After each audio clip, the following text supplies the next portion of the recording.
Oklahoma has owned the Big 12 Conference for the past going on 20 years. And Ohio State's owned the Big 10 for about 20 years. But nobody has owned a conference in the past 10 years like the Clemson Tigers. Every ACC championship going back to 2015 has belonged to Clemson, except for 2 years ago when Pitt and Wake Forest met in the ACC championship game. Welcome to the Voice of College Football and our ACC predictions for 2023. How about that? Aren't you pumped? We have left the link to join the show in the comments section, in the chat, the live chat there. So please join us here at the Voice of College Football. All right, we have brought in our set designer who has rearranged everything. It took about 4 hours to redesign the set to give it the full ACC decor. So we hope you appreciate that. Again, join the show. Leave your comments and questions there in the live chat. We've got the full array of ACC channels with us: Florida State, Miami, Virginia Tech, and Clemson. And, of course, here on the national channel as well. My name is Mark. If you're joining us for the first time and you love college football, where have you been? We talk college football every day, 24/7, 365, and we not only do it on one channel, we do it on 15 channels. And so regardless of what team you love, what conference you're involved in, what you want to hear, we deliver. So we appreciate you being here at the Voice of College Football. It's our aim, our goal, our mission to be the very best in discussion, debate, and analysis. Do we do that every day? No, we don't. That's the aim, the goal, the mission. We continue to get better and strive to be better each and every day. We do have a call coming in, so maybe we just go to the phone lines before we unveil our ACC predictions. How about that? We could do that. All right, so welcome into the Voice of College Football. Who's on the line? Hey, Mark, it's Holden. Holden, what's going on? How you doing, Mark? I am doing just fine. How are you? I'm doing well, man. I'm doing well. I was calling in. I'm actually I'm a Wake Forest fan, so I thought I'd call in, see what you're thinking about my Demon Deacons this upcoming season. Well, I think that you've got a quarterback situation, obviously, that's minus Sam Hartman. And your backup quarterback, of course, has experience, Griffiths. You lost, can't think of his name, the wide receiver that just went down Perry, for the yes, season. Oh, was it A.T. Perry?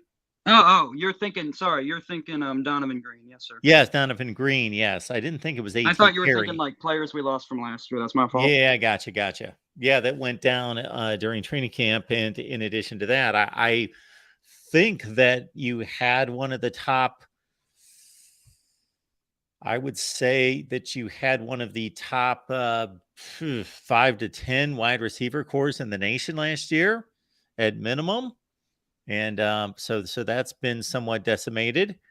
And I never underestimate Dave Clawson because I think he is one of the very finest coaches in college football. I would agree with that. I can give you the sort of quick rundown here. So yes, give me the rundown on Wake. I got to say that I really wanted to do a deep dive on the ACC today, but I had so much going, I really didn't get to it like I did with the Pac-12 yesterday. So I have not really done my homework on the ACC other than what I typically do from day to day. Oh, yeah, I got you, Mark. All right, so quarterback, it's Mitch Griffiths. Like you said, he has the experience from the VMI game last year. He looked fine in that game, but of course it's VMI, so nobody, a lot of quarterbacks, a lot of backup Power 5 quarterbacks probably look fine against VMI. From what I know, there's not really anything to be worried about there. I think he's at least an average level quarterback among the ACC. At least probably going to sit around average, maybe up to about the 5th best, I would say, this year. He's do you remember John Wofford? Oh, yeah. He's very similar in style to how John Wofford plays. He'll make, unlike Hartman. Hartman loves, the deep ball. Hartman's a very good thrower. Griffiths will use his legs a lot. He'll take the check down, the short, the intermediate passes, and he's more of an equal opportunity guy. Hartman is very focused on receivers and deep balls. Griffiths, he'll take the check downs, he'll take the short throws to the tight ends, but he'll also take those shots when they're there. And then running back, it's Justice Ellison. It's the first year where Wake is going to have one guy who's probably going to get over half the carries for the team. That's sort of like you remember Kenneth Walker transferring. That's sort of why he left Wake. Sure. Because he couldn't get, because Wake doesn't run it that way. They don't give a running back 70% of the carries. So Ellison will get 50, maybe 55, 60% of the carries. The receiver room, I'm not worried about the receiver room. Under Clausen, with Kevin Higgins, with the offensive coordinator, I've just never been worried about the receiver room at Wake for maybe 5 years or so now. It's Taylor Marin, it's Key Williams, it's Walker Merrill. There's just a lot of guys, and even some freshmen that are probably ready to play if needed, but are probably going to sit back there as sort of the fifth, sixth receiver. And even those guys could still be solid contributors. So this is really good stuff here, because I'll start with your take on John Wofford. So what I remember about John Wofford is he was in that transition phase that took Wake from being one of the worst offenses, one of the most anemic offenses in college football, to suddenly, bam, we're throwing 35, 40 touchdown passes, and we've got this elite offense that put up 50 points against Texas A&M in a bowl game, and John Wofford was there. He just kind of went through this huge transformation from one season to the next. Exactly. Yep. You had when Clausen first got the job, the team was 3-9 back-to-back years. The whole team was the defense. Basically, it was Mike Elko. He was the defensive coordinator at the time. His defense was the only reason that Wake stayed in games. You think of the 0-0 Wake Virginia Tech game that went to overtime. Yeah. Games like that. That's the only games Wake could win. The 3-0 game against Boston College. Exactly. And then you got to sort of that transition. Wofford's quarterback, he's junior to senior. He's an upperclassman now. He's sort of getting to the point where he's leading an offense that is about ACC average, starting to grow. And then by the time you reach, I think it's about the time that Jamie Newman is the quarterback, that Wake really reached that level where they're scoring, 30, 35 points a game. They're playing in shootouts. And then that switches obviously into Hartman for his, I think, 3 seasons. And then now it's going to switch on to Griffiths. And my whole idea sort of, the offense is not what Wake is going to be worried about this year. And then there's a lot of continuity with this team in general this year to next season, at least expected continuity. So it's not going to be the concern now, and I wouldn't expect it to be a concern in the future.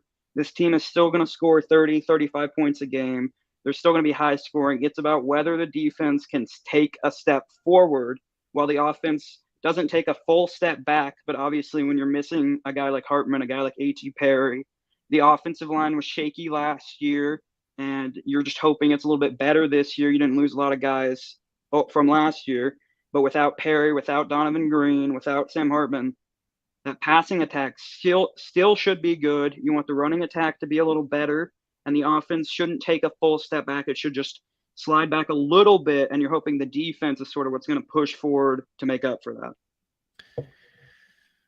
Okay, so that's really good stuff, because my initial thought when Sam Hartman had the medical scare at the beginning of last season was not that he was necessarily the best quarterback in the country, but he might be the most valuable one, because the Wake had been so reliant on the downfield passing game.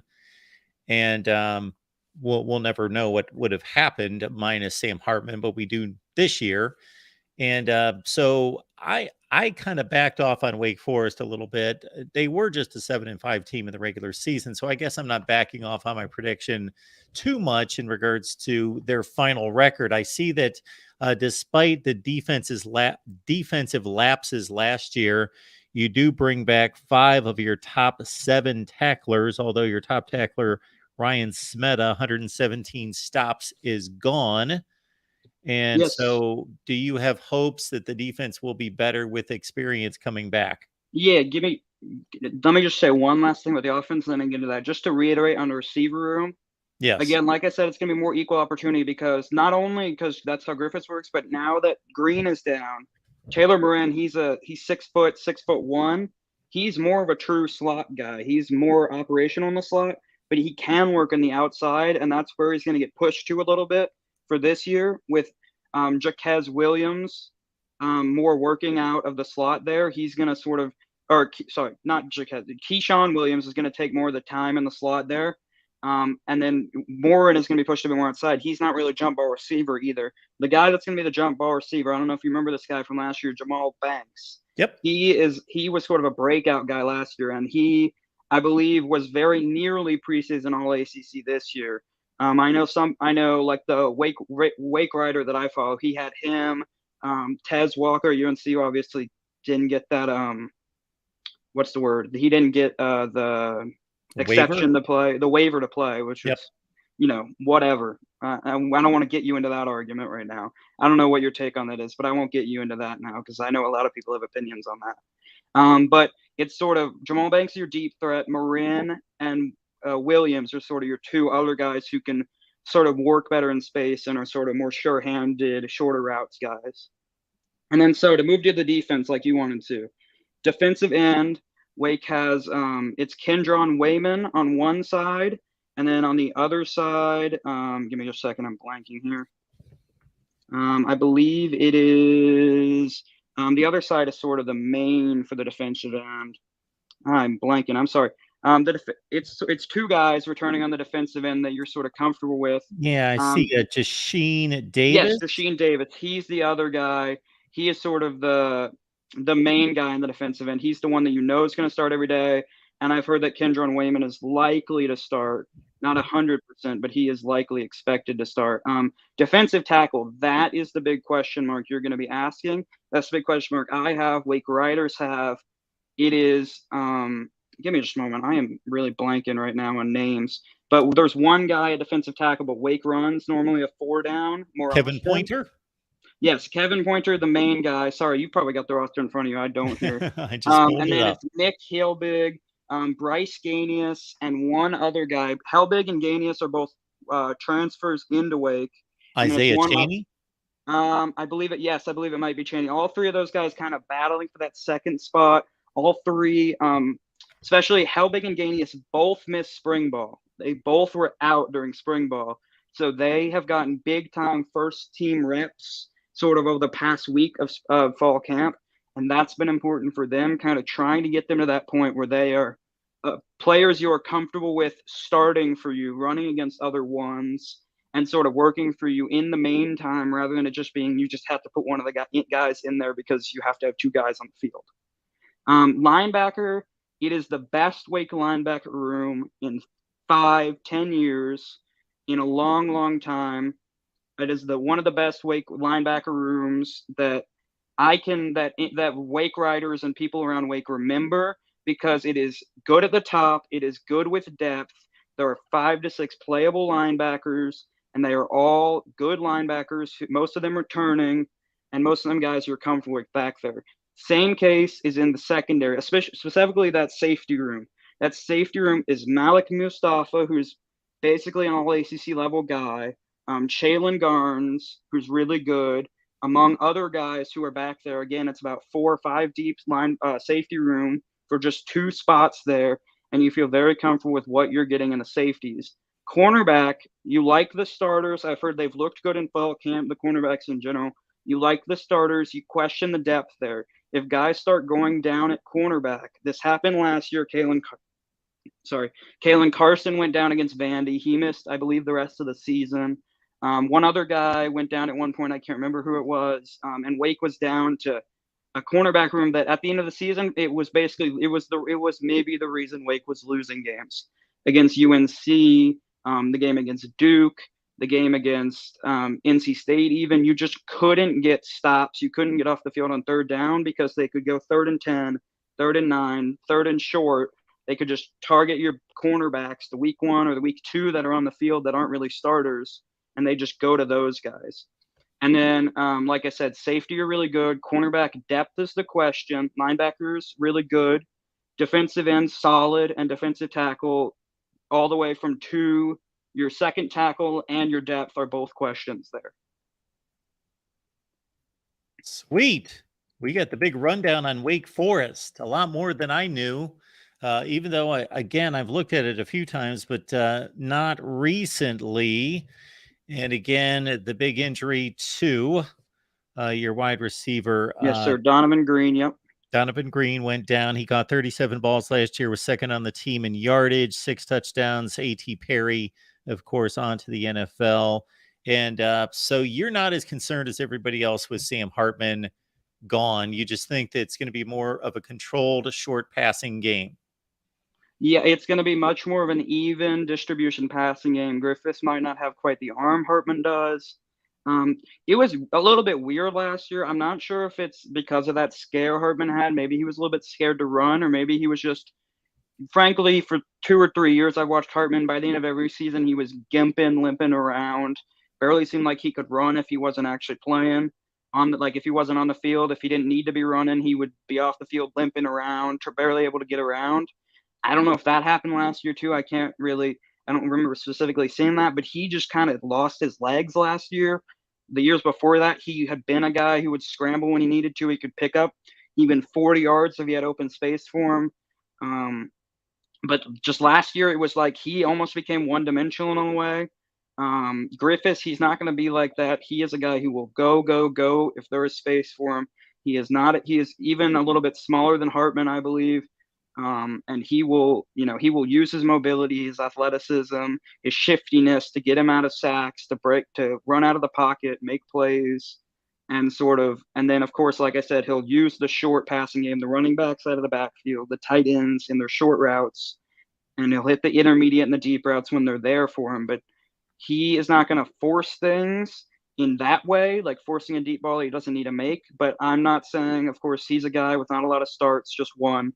He will still make mistakes. He will still throw interceptions, but it is not typical of him to be a guy with a high number of interceptions, because he is not usually going to throw a ball that is not there or is not needed to be thrown if he doesn't have to.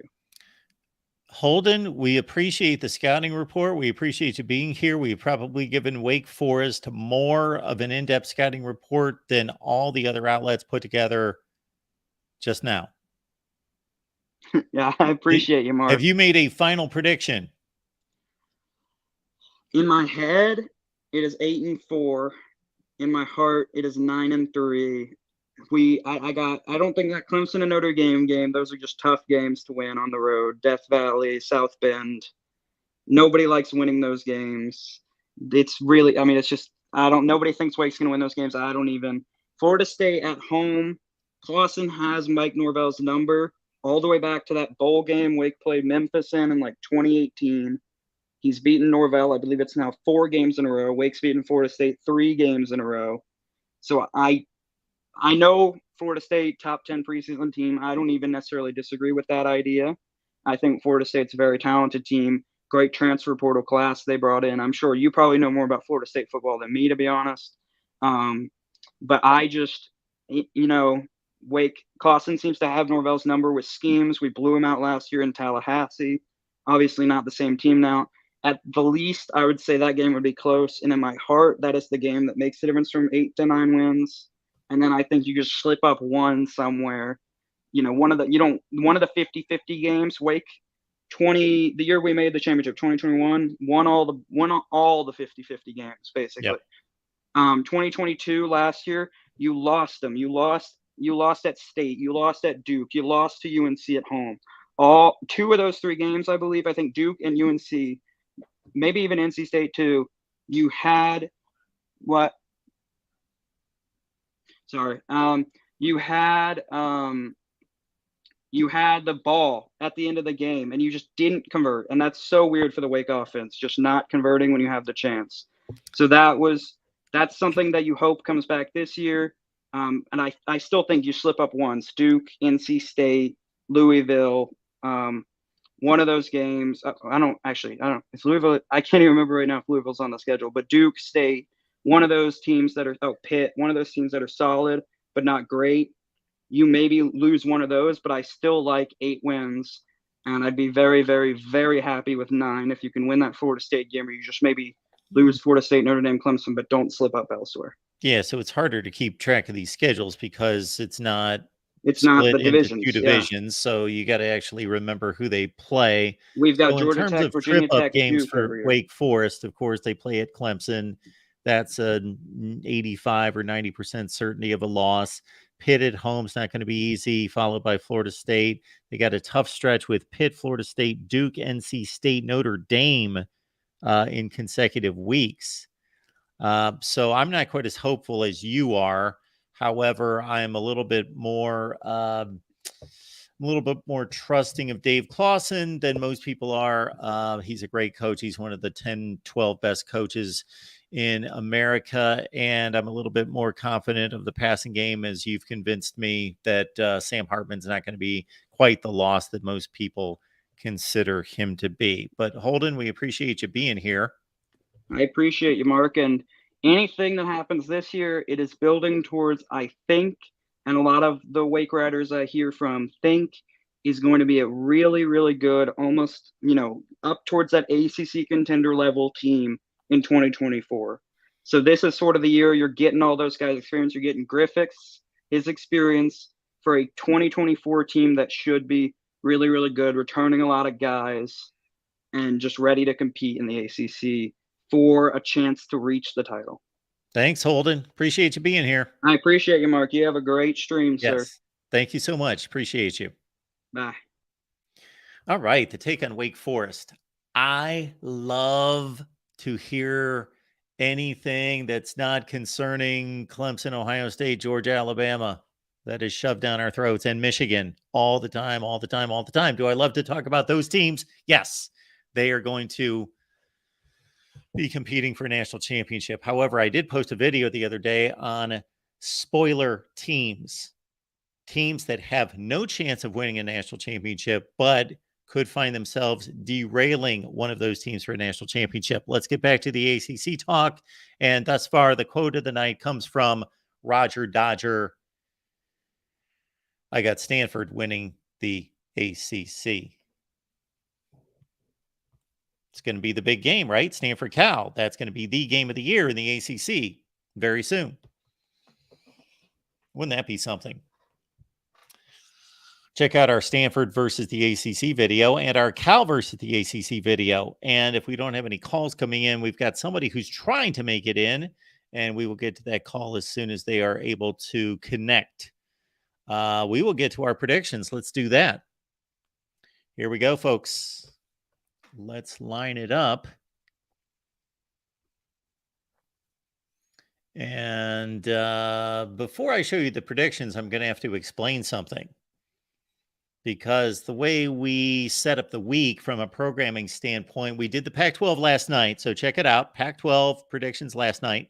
ACC tonight, Big 12 on Wednesday, SEC on Thursday, Big 10 on Friday. Then what we're going to have to do is we're going to have to map it all out in terms of the college football playoff and what those selections are going to be, and actually the conference championship games, because this is our first example of needing to make some decisions on conference championship weekend. And you will see what I mean in just a second, because I've made this statement throughout the offseason that if there's one conference that has the most obvious, the most guaranteed conference championship game, it is the ACC.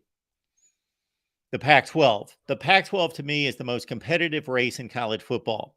The Big 12 is the most competitive from top to bottom, but the Pac-12 is the most competitive at the top with 4 or 5 teams.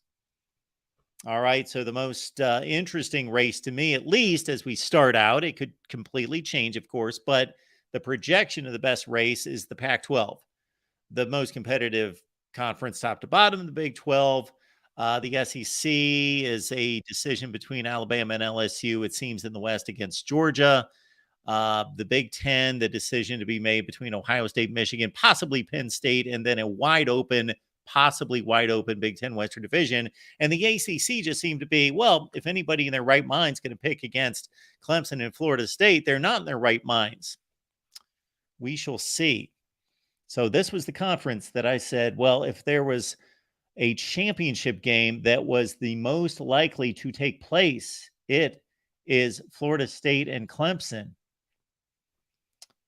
Well, we may have to size up these standings and see how this is going to play out, folks. Here we go at the bottom of the conference. Duke impresses me so much. We talked about their matchup with Clemson. Please check out the videos we posted on the Clemson channel with Duke. Riley Leonard's back at quarterback. He accounted for like 33 touchdowns last year. And also keep in mind, Mike Elko, that was his first head coaching exposure in the Power Five or really anywhere above high school. And he was phenomenal. And Duke, I've never seen this before. They bring back every reception and every yard on the ground. Every rushing yard, every reception, Duke brings back. Phenomenal. 18 starters back for Duke. And of course, they get Clemson in the opener at home. That should be fascinating as a 13-point underdog. And of course, we've got our predictions for week one. They'll be coming up here soon. We just got the big rundown from Holden on Wake Forest. My goodness. We should clip that and post it somewhere to our Wake Forest channel, wherever that floats off in the ether. Syracuse coming off that remarkable run to 6-0, and then they faltered down the stretch. Garrett Schrader at quarterback, and we will see if Syracuse can make bowl eligibility here again in the ACC. And we've got them making it to a bowl. Not Virginia Tech, though. And certainly Brent Pry's got his work cut out for him. He has inherited the worst Virginia Tech roster since going back to the beginning of the Frank Beamer era. They're the worst in the conference at quarterback play, worst passing attack, 5-7 for Virginia Tech. And we will dive into schedules here as we take your calls. And you see the bottom half of the league. Let's get to the top half. And this is where it gets interesting. To me, it's Clemson. And I did have to think long and hard about this, differentiating Clemson and Florida State. The game's in Death Valley, of course, between the two in October. They play early in the season. There is a lot of thought out there that Florida State loses at Clemson, then comes back and wins the ACC championship game rematch. Let's not be so quick to believe that it's automatically going to be Clemson and Florida State, because I do believe that Florida State's got another loss in them somewhere, most likely at Heinz Field against Pitt or whatever they call that stadium these days in Pittsburgh. Pitt, I like to go through the conference schedule. It's a light conference schedule for Pitt.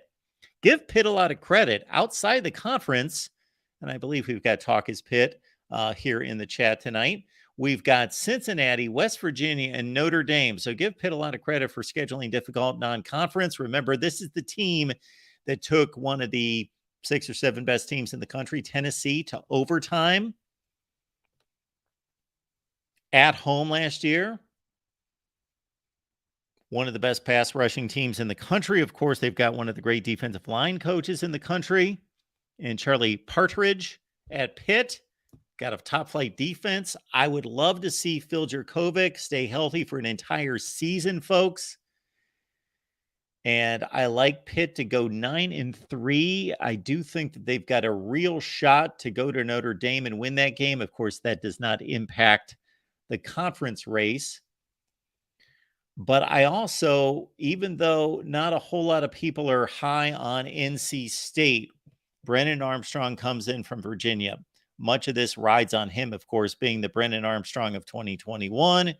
31 touchdowns, 10 interceptions, led the nation in passing yardage, and not the Brennan Armstrong of 2022. NC State always produces, and they've developed and done a tremendous job at the offensive line position, first rounders the last few years. And the defense gave up 19 points per game last year, and one of the top 20 or 25 yardage totals in the country. So NC State, I believe, is going to have top-level defense, and they've got a quarterback who needs to get his head on straight, and he might be at the right place to get that done. So NC State's an intriguing team to me, maybe the most interesting team in the conference. Maybe Miami would be, but I talk Miami football every Wednesday night with Cam Underwood on our Miami show, so they're not as quite as much of a mystery to me because I hear about their personnel every week. But Miami, of course, only 5-7 last year, and to look at Miami's 5-7 and compare that to Texas A&M's 5-7, it's not even close. They were horrible. Miami was horrendous last year. So maybe I'm putting a little bit too much faith in Miami turning it around. But Mario Cristobal, of course, had a nice run at Oregon. I do think he's a capable coach. Do I think he's a great coach? No, he has not proven to be a great coach. He's a good coach. He's a great recruiter. He's a good coach.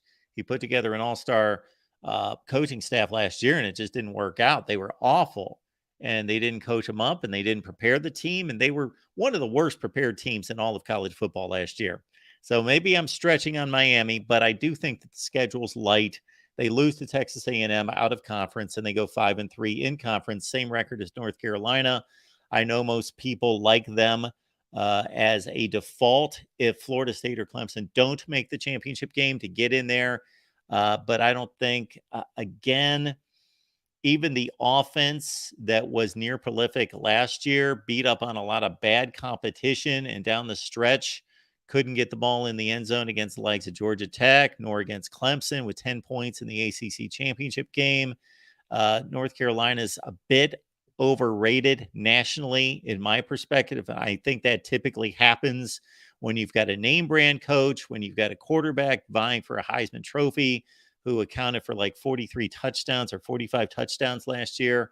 And there we see Louisville with Scott Satterfield, of course, off to Cincinnati. Jeff Brom, I believe, is an underrated coach by many. He did a remarkable job at Purdue, lifted them from a team that was winning 20 or 25% of its games in the Big Ten, if that, to a team that was going to bowl games on a regular basis and finally won the Western Division Championship its final season there. So Louisville, Jack Plummer comes in from the West Coast. Of course, he's being reunited with our guy, Jeff Brom, who coached Plummer at Purdue. And Jack Plummer actually at times beat out Aiden O'Connell for the starting job at Purdue. So don't overlook Louisville as a possible team that nobody would want to play the final month of the season. Jeff Brom has that magic that he brought from Purdue in defeating top 5 and 10 teams in the country.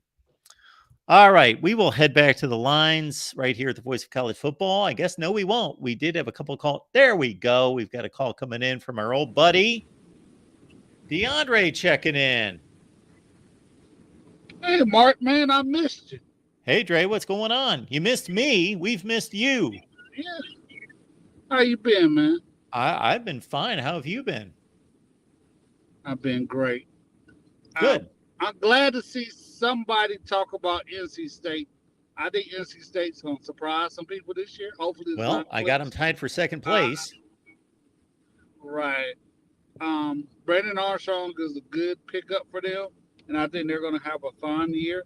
I can't go through their roster in my head right now, but I think they're going to be pretty good. I think the reason why everybody's high on North Carolina has beaten Clemson out of some of the best defensive tackles, the defensive end positions, along with having May there. I think that's why a lot of people are high on them. I think they think, is it Chezik? Gene Chizik? Is that him? Gene Chizik. The old Auburn coaches. Yep. Yeah, I think they think that he's going to get that defense together a second year. I mean, these guys was highly touted, so I think they're going to get them together. I don't know who Carolina got at wide receiver, but I think that's what they're looking at. Why people are high on Carolina. Honestly, I know I'm going to get in trouble for saying this. I don't really know Florida State roster that well outside of the defensive end and the quarterback. I think Florida State's kind of overrated. I'm not trying to be funny. Not because that game against Clemson, they came back towards the end. I guess Clemson just stopped playing and made it like close. And then they beat a 6-6 Oklahoma team. I really don't think they I don't really think they're as good as people think they are. On a last-second field goal. Yeah. So I think they're kind of overrated. I think NC State's by far the second best team behind Wow, Clemson. you think they're definitely better than Florida State? Well, I'll say this about Florida State, and we know we've got a lot of Florida State fans here, and we appreciate you. And we've got Florida State Talk every Wednesday night, folks. So join us on the FSU channel at 6 o'clock Eastern Time.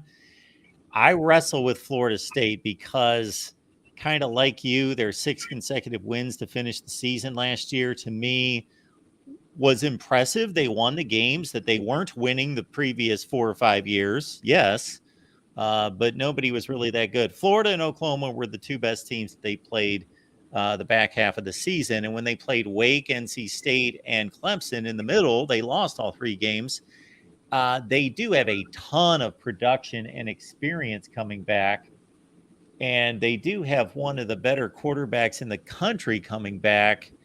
And Jared Verse at defensive end is just a monster. And Fabian Levette, their nose tackle, is one of the best run enforcers in college football. So Keon Coleman was a big pickup. He caught 60 balls at Michigan State last year to put him together with Johnny Wilson. They've got a really good running back tandem, of course. Right. Well, it sounds like they're pretty good, but we'll see. I just don't trust their coach, and I just don't trust their quarterback either. I know that he's highly. I don't think he had one good year. We've seen 1 year wonders before. I mean, hey, we all love DJ after that first game against Notre Dame. Yeah, but that was a game. That was a big upset. Dre, that was one game. I understand. Jordan Travis did it for a full season. And the thing about Jordan Travis, too, it's been a full season that he turned in that was remarkable. It was a great season. And he's also built up to that, Dre. He was awful in 2019, 2020. And then he got better, and then he got better. And then, so he's been building to this. He's been steadily improving and getting better and working on his skill set. Right. What worries about Clemson to me is the defensive line going to live up to expectation. And I'm also looking at that left tackle position. I think, I'm not saying nobody thinks Dabo's on the chopping block or nothing, but I think Dabo's going to have to be in a prove-it mode this year. He had 2 quarterbacks that were great players and run the defensive lineman, but the development of the offensive line has been terrible at Clemson, and I want to see more development. I watched Jackson Carman play the other day for the Bengals. Yep. I don't know how much NFL do you watch, and it's like, Dad, this dude was like one of the top offensive linemen coming out of high school, and then a second round pick, and I'm just like, what's going on with Clemson development of offensive line? I mean, that's what really concerns me. And I hope Riley's able to fix the issues. But I like them bringing Chad Morrissey and Scott back to help out. I think Scott Fodder also came back with him because Scott Fodder was one of the best offensive line coaches there was. Under Bobby Bowden in that South Carolina. So I think that might help out, but I just want to see more development. And more development with the wide receivers, too. That's why I was also excited to see Scott back. I think Ty Grimsley, I believe it is, I think he was a little bit over his head at Clemson because I haven't seen the development in the wide receivers like he have in the past. So that's why I cannot wait to see the season. And hey, we see what it is, and I agree with you. Duke is going to be a tough test that first week. Echo is a great coach. I'm surprised he went to Duke, but we seen what happened with Texas A&M after he left, and we seen what he did at Wake Forest also. So I think Clemson's gonna be in for a challenge, and I hope they are ready to play on that Monday, because I think Clemson's going to get a scare, and I think it's going to be like 27-14 17, somewhere around there. And I think that Duke is going to give Clemson some issues. I mean, Clemson got a lot of talent back and a lot of players, but it is a new system, and that coach is very good. And they should have beat Carolina last year. Yes, which would have taken them to the ACC championship game. They got ripped off in that game, actually. They were up a score, and they were driving, and they scored a touchdown. They ran for a touchdown, and they called a ticky-tack holding penalty on the offensive line, and I believe the right tackle in that game. And then Carolina came down and scored the game-winning touchdown with 10 or 15 seconds left. Right. Yeah, they're really good. I mean, they don't get a lot of respect either. But I think Duke and NC State's going to surprise some people this year. But I'm not going to hold you up too long, Mark. Hey, we're going to enjoy the season. I'll be on Patreon looking for your picks. We'll try to do a good job picking the game, Stray. I appreciate it. All right. Have a good night. Take care, Mark. Good to hear from you. Thank you. Awesome to hear from our guy, DeAndre, BGPO Football Funk, looking for our picks on Patreon. There you go. Dre and I always talk the betting angles, and of course, you can get my predictions on Patreon.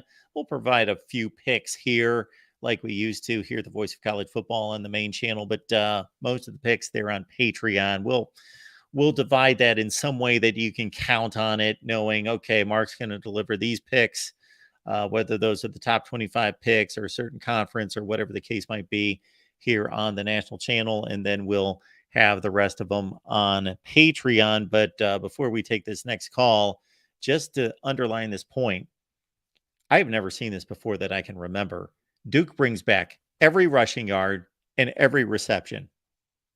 Everybody who did anything on offense comes back. Of course, not the offensive lineman, but they only miss one offensive lineman. They bring back 4 of 5 from a team that did not play a bad game last year. They did not play a bad game. They didn't lose a game 30-10. They lost 4 games, all by 1 score. Now, losing to Georgia Tech is not necessarily something to be proud of, but they did lose in overtime by a field goal, and it is Duke. So that's pretty impressive. All right. Welcome into the Voice of College Football. Who's on the line?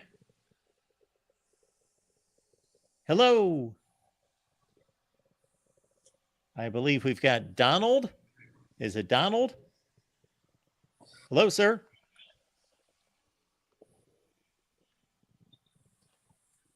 Donald, are you with us? Hello? Going once? Going twice? All right. We will keep it moving here at the Voice of College Football.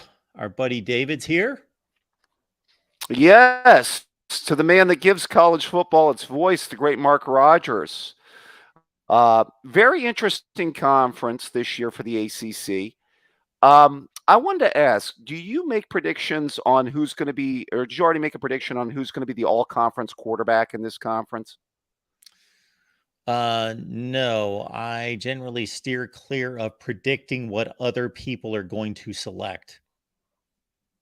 Okay. Although, well, you make team predictions like other folks would, but not.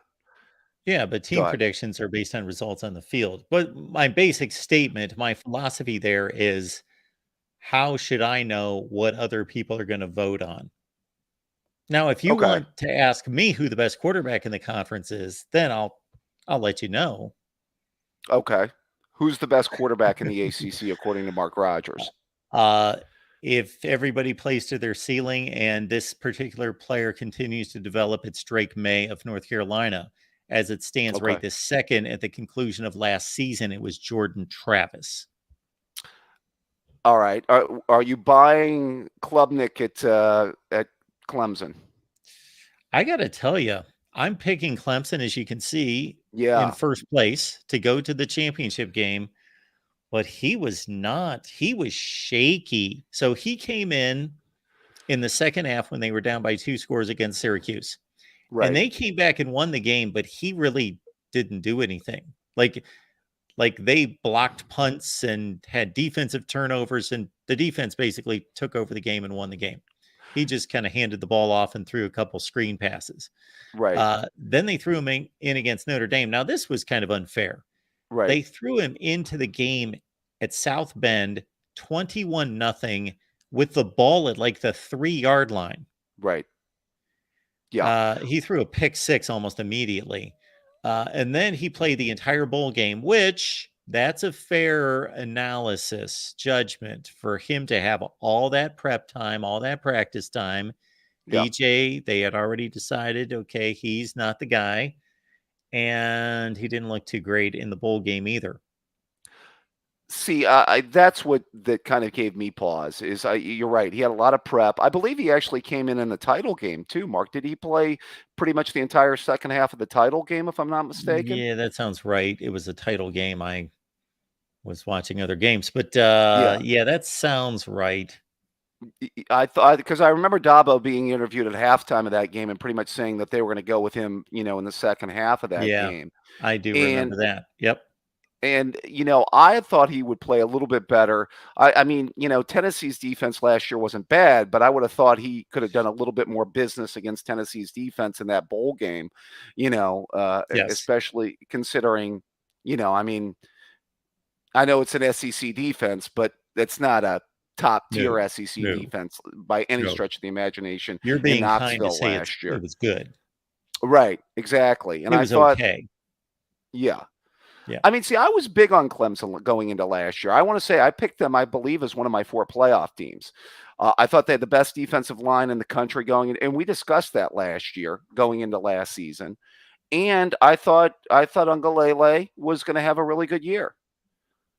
But you know what? That team was flirting with disaster the entire year, weren't they, Mark? They were more so the year before. The year before is when they really just slogged it out against Boston College and everybody else. But you're right. The Syracuse game, they were down 2 scores in the second half. They barely won that game. Right. And Wake Forest. The Wake Forest game. Oh, the Wake Forest game. Yeah. It was an overtime. Yep. Double or triple, 51-45. Yeah, they pretty much took care of Florida State. It was only a 1-score game at the end of the game, but they pretty much handled that. I'm trying to think. They crushed Miami. They crushed Georgia Tech. Right. I'm trying to think if anybody else really gave them. I'm sure NC State. I got to think that game was close, but that doesn't come to mind right away. And see, what my concern is, if last year's any reflection on this year, is just out of conference, they got smashed. They went 0-3 against their 3 big opponents. Yeah, I agree. I was not surprised. I was just the line that I was going with is I wasn't surprised what necessarily happened with them at South Bend. In fact, if I was going to pick games, I would have picked Notre Dame to win that game going in. Just with the way they were playing, because they weren't dominant going into that game and playing a really high level of football. Not that Notre Dame was playing extremely well, but you just saw that as a game coming for Clemson, I think, with the fact that they were kind of scraping by in some of their games. And that's the point I was basically trying to illustrate. I think it's an interesting year. I mean, I think they can win this conference. I'm kind of with you. I think 3, maybe 4 teams could win this conference. I was going to ask you about Florida State, though. Are you one of those that's not drinking the Florida State Kool-Aid? I can see by you picking them 9-3 that you're not necessarily buying them as a trendy playoff team. Some people have gone that far. I'm not willing to go that far. Yeah, I'm a bit hesitant to face my Florida State contingent on Wednesday night. And I'm not necessarily just talking about the people that watch the show, but the guys that do the show with me, because they're Florida State guys. Mm-hmm. And they think that 11-1 is kind of just, that's to be expected. They're definitely going to go 11-1.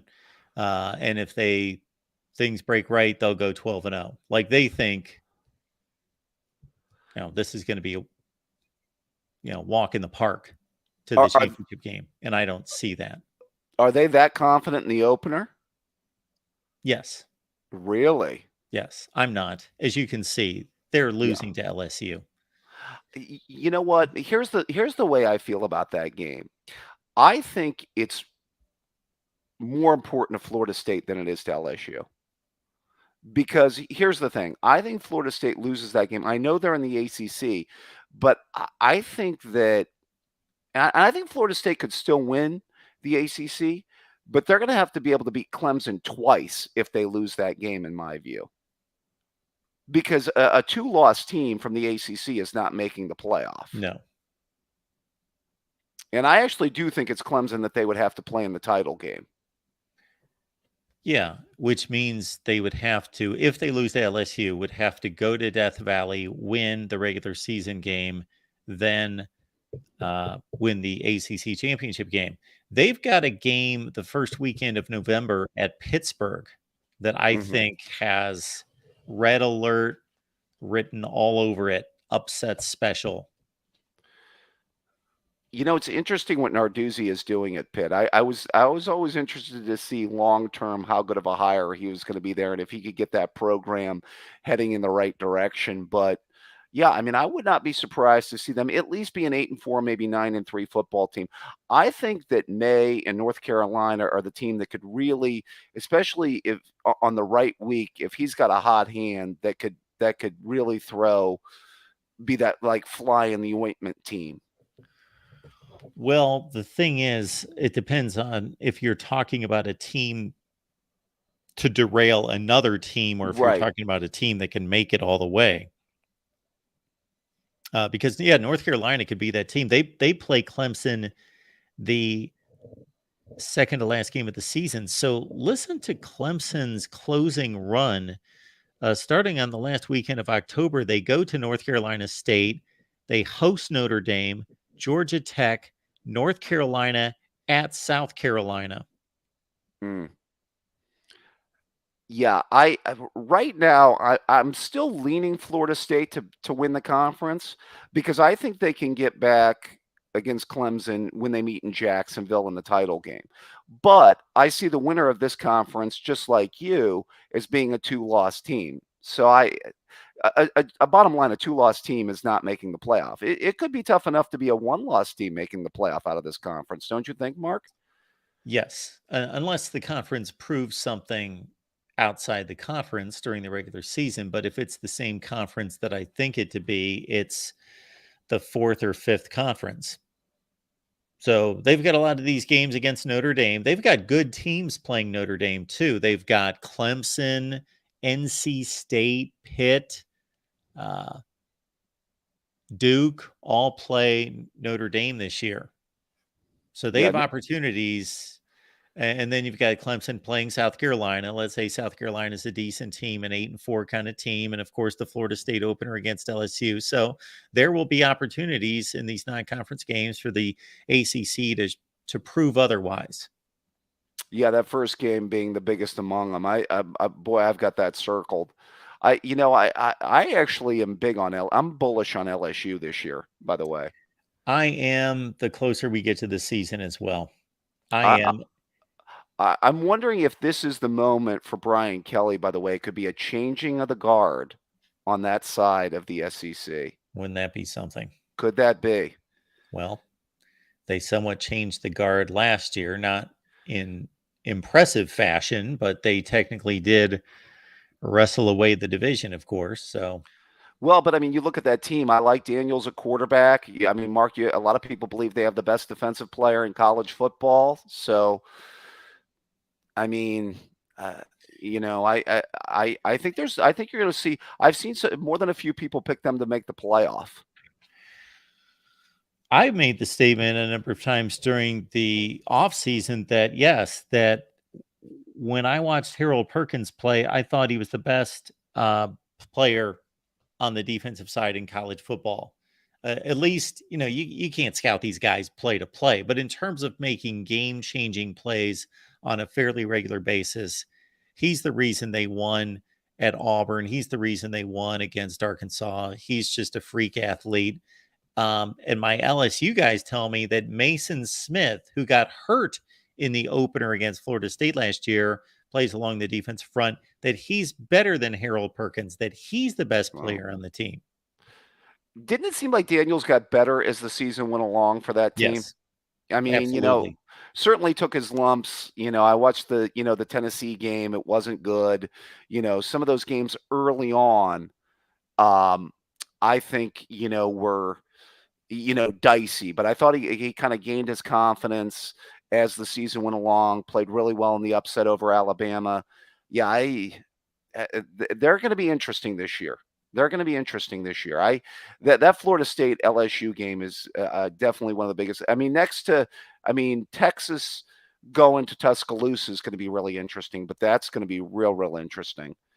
By the way, could Quinn Ewers start his Heisman candidacy in Tuscaloosa this year, Mark? He could, but I'm not going to bank on it. He's high on the Heisman odds list. I saw that. I was wondering, Mark, do you never make a Heisman prediction before the season starts, or give any do you give like a list or a short list of no? Yeah, I've done Heisman videos in the past because they do well, but it's been a long time since I've done one. I more so talk about who should have won it that didn't win it. Christian McCaffrey, right? Deshaun Watson. That's what upsets me when somebody I believe that should have won it is deprived of the Heisman, and that's when I take off on it. But for me to make a prediction on who's going to win the Heisman goes back to my original point of our conversation. I don't like to predict what other people are voting on. I don't have control over that. Not that I have control over a game, but it's kind of silly to predict what somebody else is going to vote on. I don't know what they're going to vote. So you've done the ACC. What's next on the list of conference predictions for the great Mark Rogers? Big 12 Wednesday night.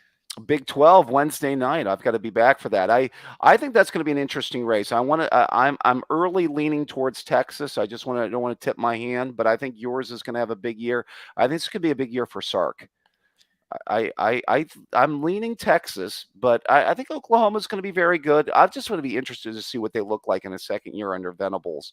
I think TCU is a team that's going to be tough to repeat what they did last year. Sure. There's going to have to be a drop off there. SEC Thursday, Big 10 Friday. Ooh, Big 10 Friday. Yes. All right. Well, I'll have that circled.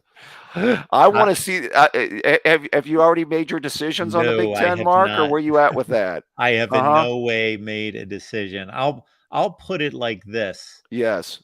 My decision would go, as I look for this video file, would go right now. Penn State. What do the numbers work out to? Whatever. Penn State 5%. And Ohio State and Michigan each 47.5%. That would be where I'm leaning. Boy, this thing's coming right down to the wire. All of the logical points are on Michigan's side. Just the experience of the quarterback, the game in Ann Arbor, not having a legitimate schedule other than that. Ohio State's got to go to Wisconsin. They've got the Notre Dame game. And of course, that has no bearing on the Big Ten race, but in terms of the playoff and Ohio State's shaky defense last year and trying to figure that out. Michigan having this stalwart offensive line the last few years that's won the Joe Moore Award, and they picked up a couple other tremendous transfers from Stanford and elsewhere, Arizona State, and Ohio State still shuffling the offensive line. And of course, the inexperienced quarterback. And isn't it going to be fascinating to see if Kyle McCord's a starter or Devin Brown? All that. It's so heavy on Michigan's side, but you know what? Something just tells me that Ohio State's and Michigan fans are going to blast me for this. And I get it. I just think Ohio State is just better. Who has the more overall talented roster? Yes. Who has the more to be fair, who has the more overall talented roster? It's not really, when I say it's not close, that doesn't mean it's not competitive. It means it's not debatable who has more talent. I mean, now I could say that's the last 2 years. I could say that's been the case. And what's happened? I get it. Yes, I know what they're going to say before they even say it. I get the point they're making. I know where the game is being played. Now, I expect Ohio State to be a much better team by the end of the year than they are by the start of the year. And that's the other thing that I'm banking on, is that the team you see in September is not the team you're going to see in November. I think it's a team that's going to get better as the year goes along. If Ohio State is focused and right between the ears, and I am fascinated to see how the running back distribution works and the playing time and how they're utilized. I'm fascinated to see that, because I still say, and I had a lot of Michigan fans misquote me when I posted a video looking at the 10 best running backs in the Big Ten, when I said Ohio State had the best running back room. And I will continue to pound my fist that Ohio State does have the best running back room in the Big Ten. I didn't say the two best running backs, but it's the best room. So they can suffer losses to a certain extent. But yeah, I really think Travion Henderson, we're really going to find out what he's all about.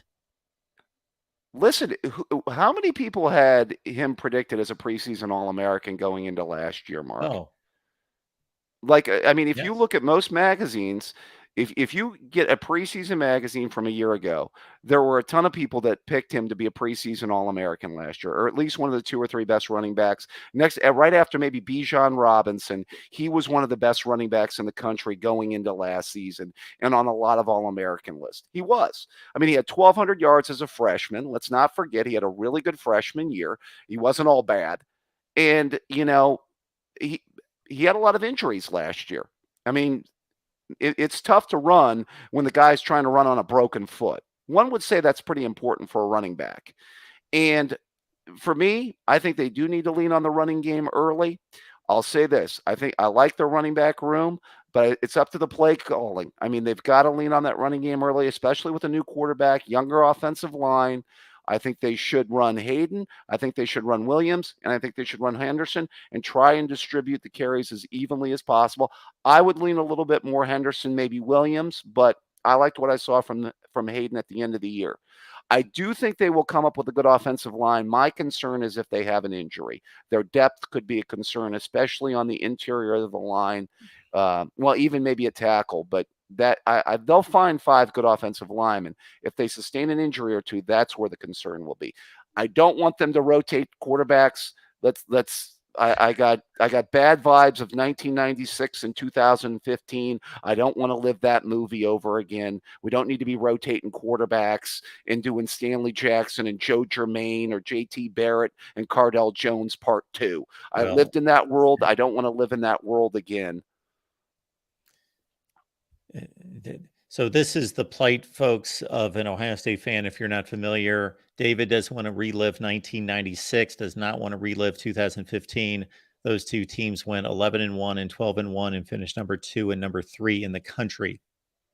Yes, but they very easily could have, maybe even should have won national championships. Sure. I mean, Sean Springs slipped, and their offensive coaches have brain farts against Sparty and forget they have one of the 2 best running backs in the country and don't give them the damn ball. And well, whatever. I got you, David. Yeah, we're going to run back to our ACC analysis here, yes, David. We yes, I know. You being here. I will be back for Big 12, and I will be back for Mullet Man's. Well, ex-Mullet Man's going to have a big year for Texas, though. I will say that. Thank you, David. Good to see you. Take care, Mark. Bye-bye. Have a good night.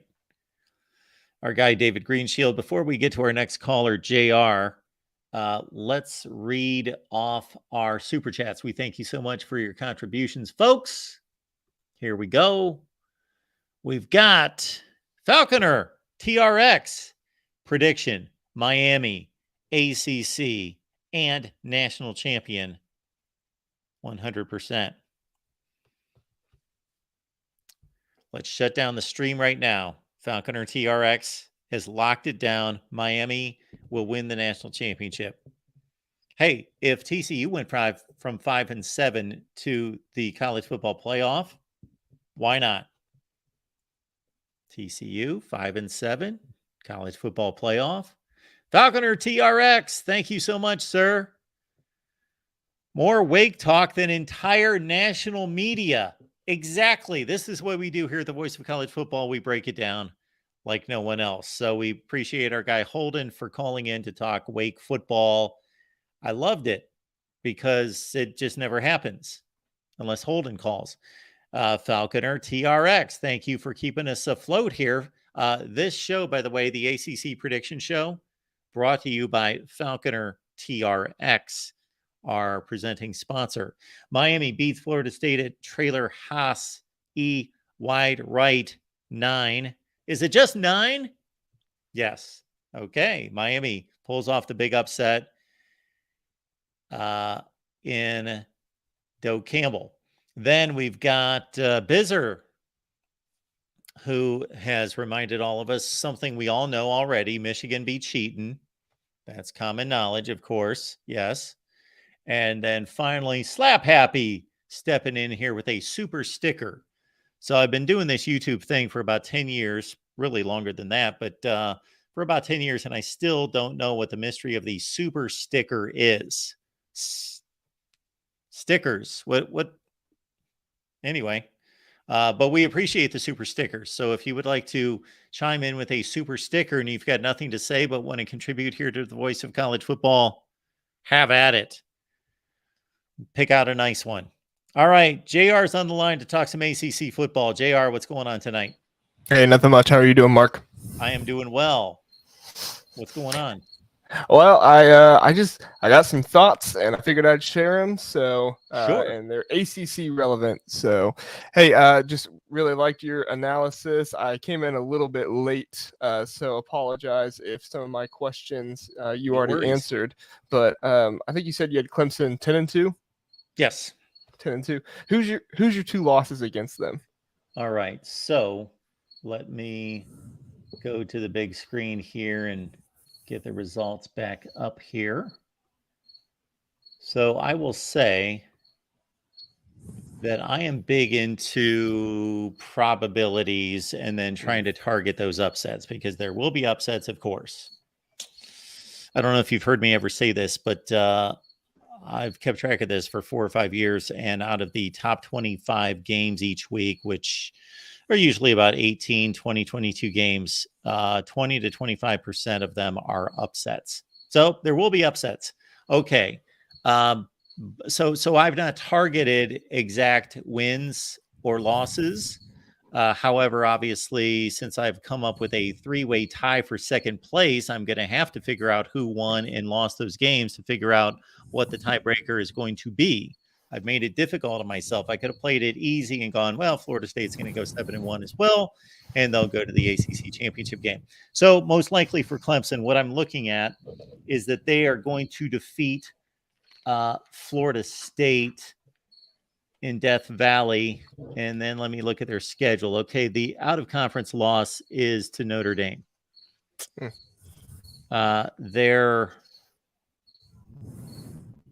Wait a minute. You know what?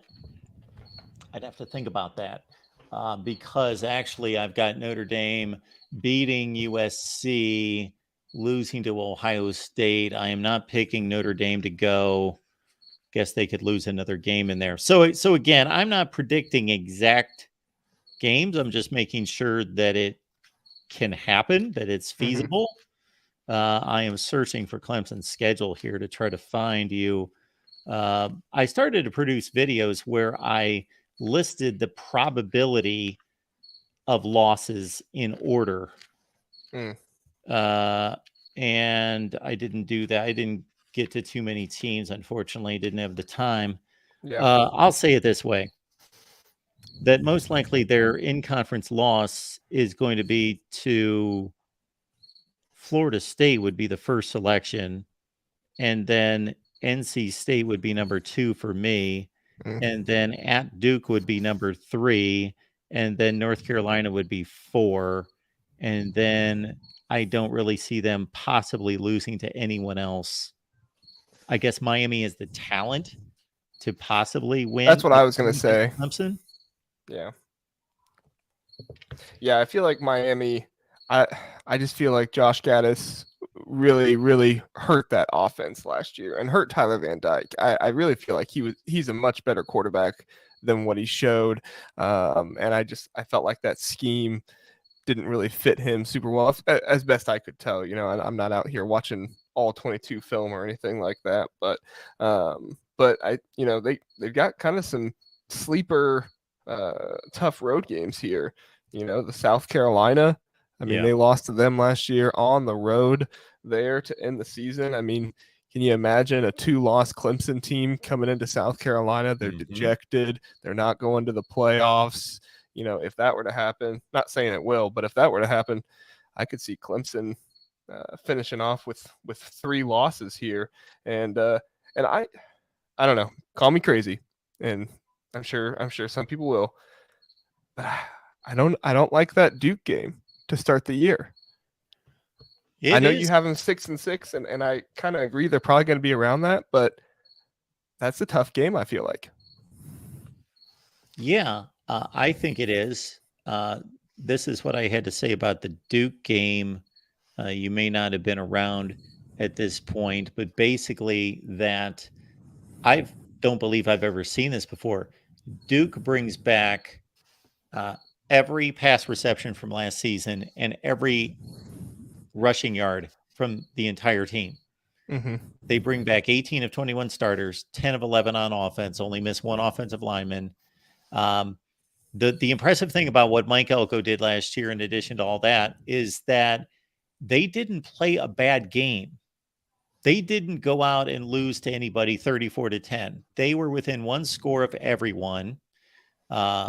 Told this story a zillion times. I'm watching whatever games I'm watching, and I see North Carolina, Duke are going down to the wire. I flip over to the game, watch the last 5 minutes. Duke's up a score. They run for a touchdown. Gets called back on a bad holding penalty that I thought was a bad call.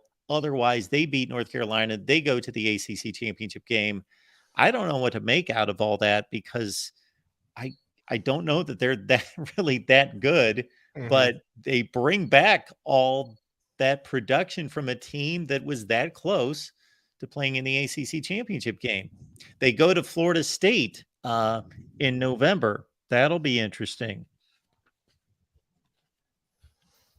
Yeah, I think I was going to say the same thing. I looked at I don't know if you reference him at all, but the Bill Connolly ESPN guy who puts out the returning production stats, and I was kind of astonished at how much production they were bringing back on offense. And I did, like you said, kind of looked to see what receivers are back, and I was like, wow, every single one of these guys, and not to mention Riley Leonard too.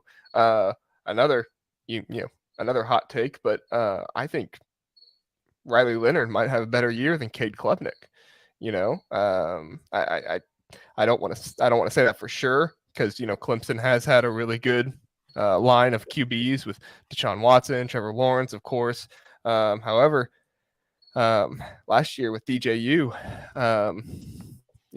it was just a really, really tough year to watch for him, and I always felt like there was more talent there than what they were kind of allowing him to do. And of course he missed throws too. I'm not saying it was all Clemson's fault or anything like that, but I don't know. I really feel like people are kind of just pushing Duke to the side and saying, oh, it was just one fluke year. But I don't know. I could see him at 8-9 wins again, maybe. I think it's interesting. That would be one of my favorite teams to watch this year if they can do that. Yeah. Duke, of course, opens with Clemson. They've got kind of an interesting game at Connecticut, actually. Northwestern would have been interesting a few years ago, but that's just a debacle there. They've got Notre Dame at home the final Saturday of September. Of course, doesn't factor into the conference race, but just going to be an interesting measuring stick, regardless of what happens at Clemson, to see, okay, do they confirm what they showed us against Clemson, where they only lost by 6? And they're really that good because they played Notre Dame to a 1-score game. But then they've got a bye week before they prepare for NC State and Florida State. And just kind of looking on the flip side, looking at Florida State, they've got a stretch in November, which I know for most people, they just don't think that these teams are going to compete with FSU, but Duke, Wake, and Pitt with the last 2 games on the road during a 3-game stretch, I think is going to be tricky for Florida State to navigate. Well, correct me if I'm wrong, but that mesh offense that Wake runs, that's not going anywhere, right? The offensive coordinator is still there, just Sam Hartman left, correct? Exactly. Yeah, so I mean that's a tough offense for anybody to face. It's kind of like, well, I guess not exactly, but I've heard some people say it's kind of hard to prepare for, kind of like you're preparing for Navy, Army, the kind of triple option stuff, just because kind of I don't want to call it gimmicks because that makes it sound like the players aren't as good, but just some of the kind of special things that they do that can make it difficult to prepare for. So yeah, I think the ACC, I don't think it's the strongest conference out there, but I do think it's going to be one of the most interesting to watch. And who knows if Clemson can prove us all wrong and Garrett Riley is the savior that some people think he is. Who knows? Maybe they are a better conference than we realize, and Clemson will kind of. I'm putting more stock in Clemson surprising us and getting to the playoffs than I am Florida State. I think I'm kind of with you, and I'm glad I saw you have them at 9-3 because I just don't think I'm on the bandwagon that it seems like most of the national media are with them. I'm wrestling with Florida State because they did have a number of players, Jared Verse in particular, that had NFL opportunities, and outside of Jamie Robinson, they all decided to come back, and so they've got a ton of production back. They picked up some really good transfers. Jaden Fisk, the defensive lineman from one of the Michigan directional schools, is a really good player. Fentrell Cypress, cornerback from Virginia, was an all ACC player. They bring him in. Somebody else is escaping. Well, Keon Coleman, Michigan State wide receiver, caught 60 balls. Jaheim Bell, South Carolina tight end. Not a real productive player, but like a freak athlete that you expect should dominate, but really didn't do much at South Carolina. Mm-hmm. So, but what I watched last year was that they lost to good teams and they beat up on 6 marginal to bad opponents during their hot stretch at the conclusion of the season. Yeah, that's exactly what I was going to say. Is I feel like they beat the teams they were supposed to beat, and they lost to the teams they were supposed to lose to. Now, wait, they lost to Wake, right? I don't know if you call that one. In they NC were State. To lose to. In NC State, yeah. So, but correct me if I'm wrong, but I think they were both ranked teams at the time when they played them. Yes. So good teams that were difficult for them to play. So I don't know. I really feel like sometimes we get too caught up in this returning production and, the transfer portal. Sometimes I think we just get too caught up in it. And I feel like we just have to look at the teams in college football who has that, kind of winning culture, who has that kind of winning vibe with them, I guess you could say, because, as much as some people would love to say we love parity in college football, and I like it too, don't get me wrong, but there's not that much. Alabama, Georgia, Ohio State kind of are the top. I don't know if they're the top 3 every year, but they kind of are always near the top, and Clemson's always near the top. And so it's really, really difficult for me to say for sure some team is going to elevate to that level in the next season. I'll say it this way, JR, that you're completely right, but I'll also play devil's advocate to that to a certain extent, because I think 2 things are true. The elite don't change. They just really don't change since the college football playoff era. And I think this is a remarkable statistic I bring up every so often. Basically, all you have to do is spit out 3 names, and that's the summation of the college football playoff. The SEC, Clemson, and Ohio State. Every meaningful game won has been won by those 3, and they've only defeated each other. Mm-hmm.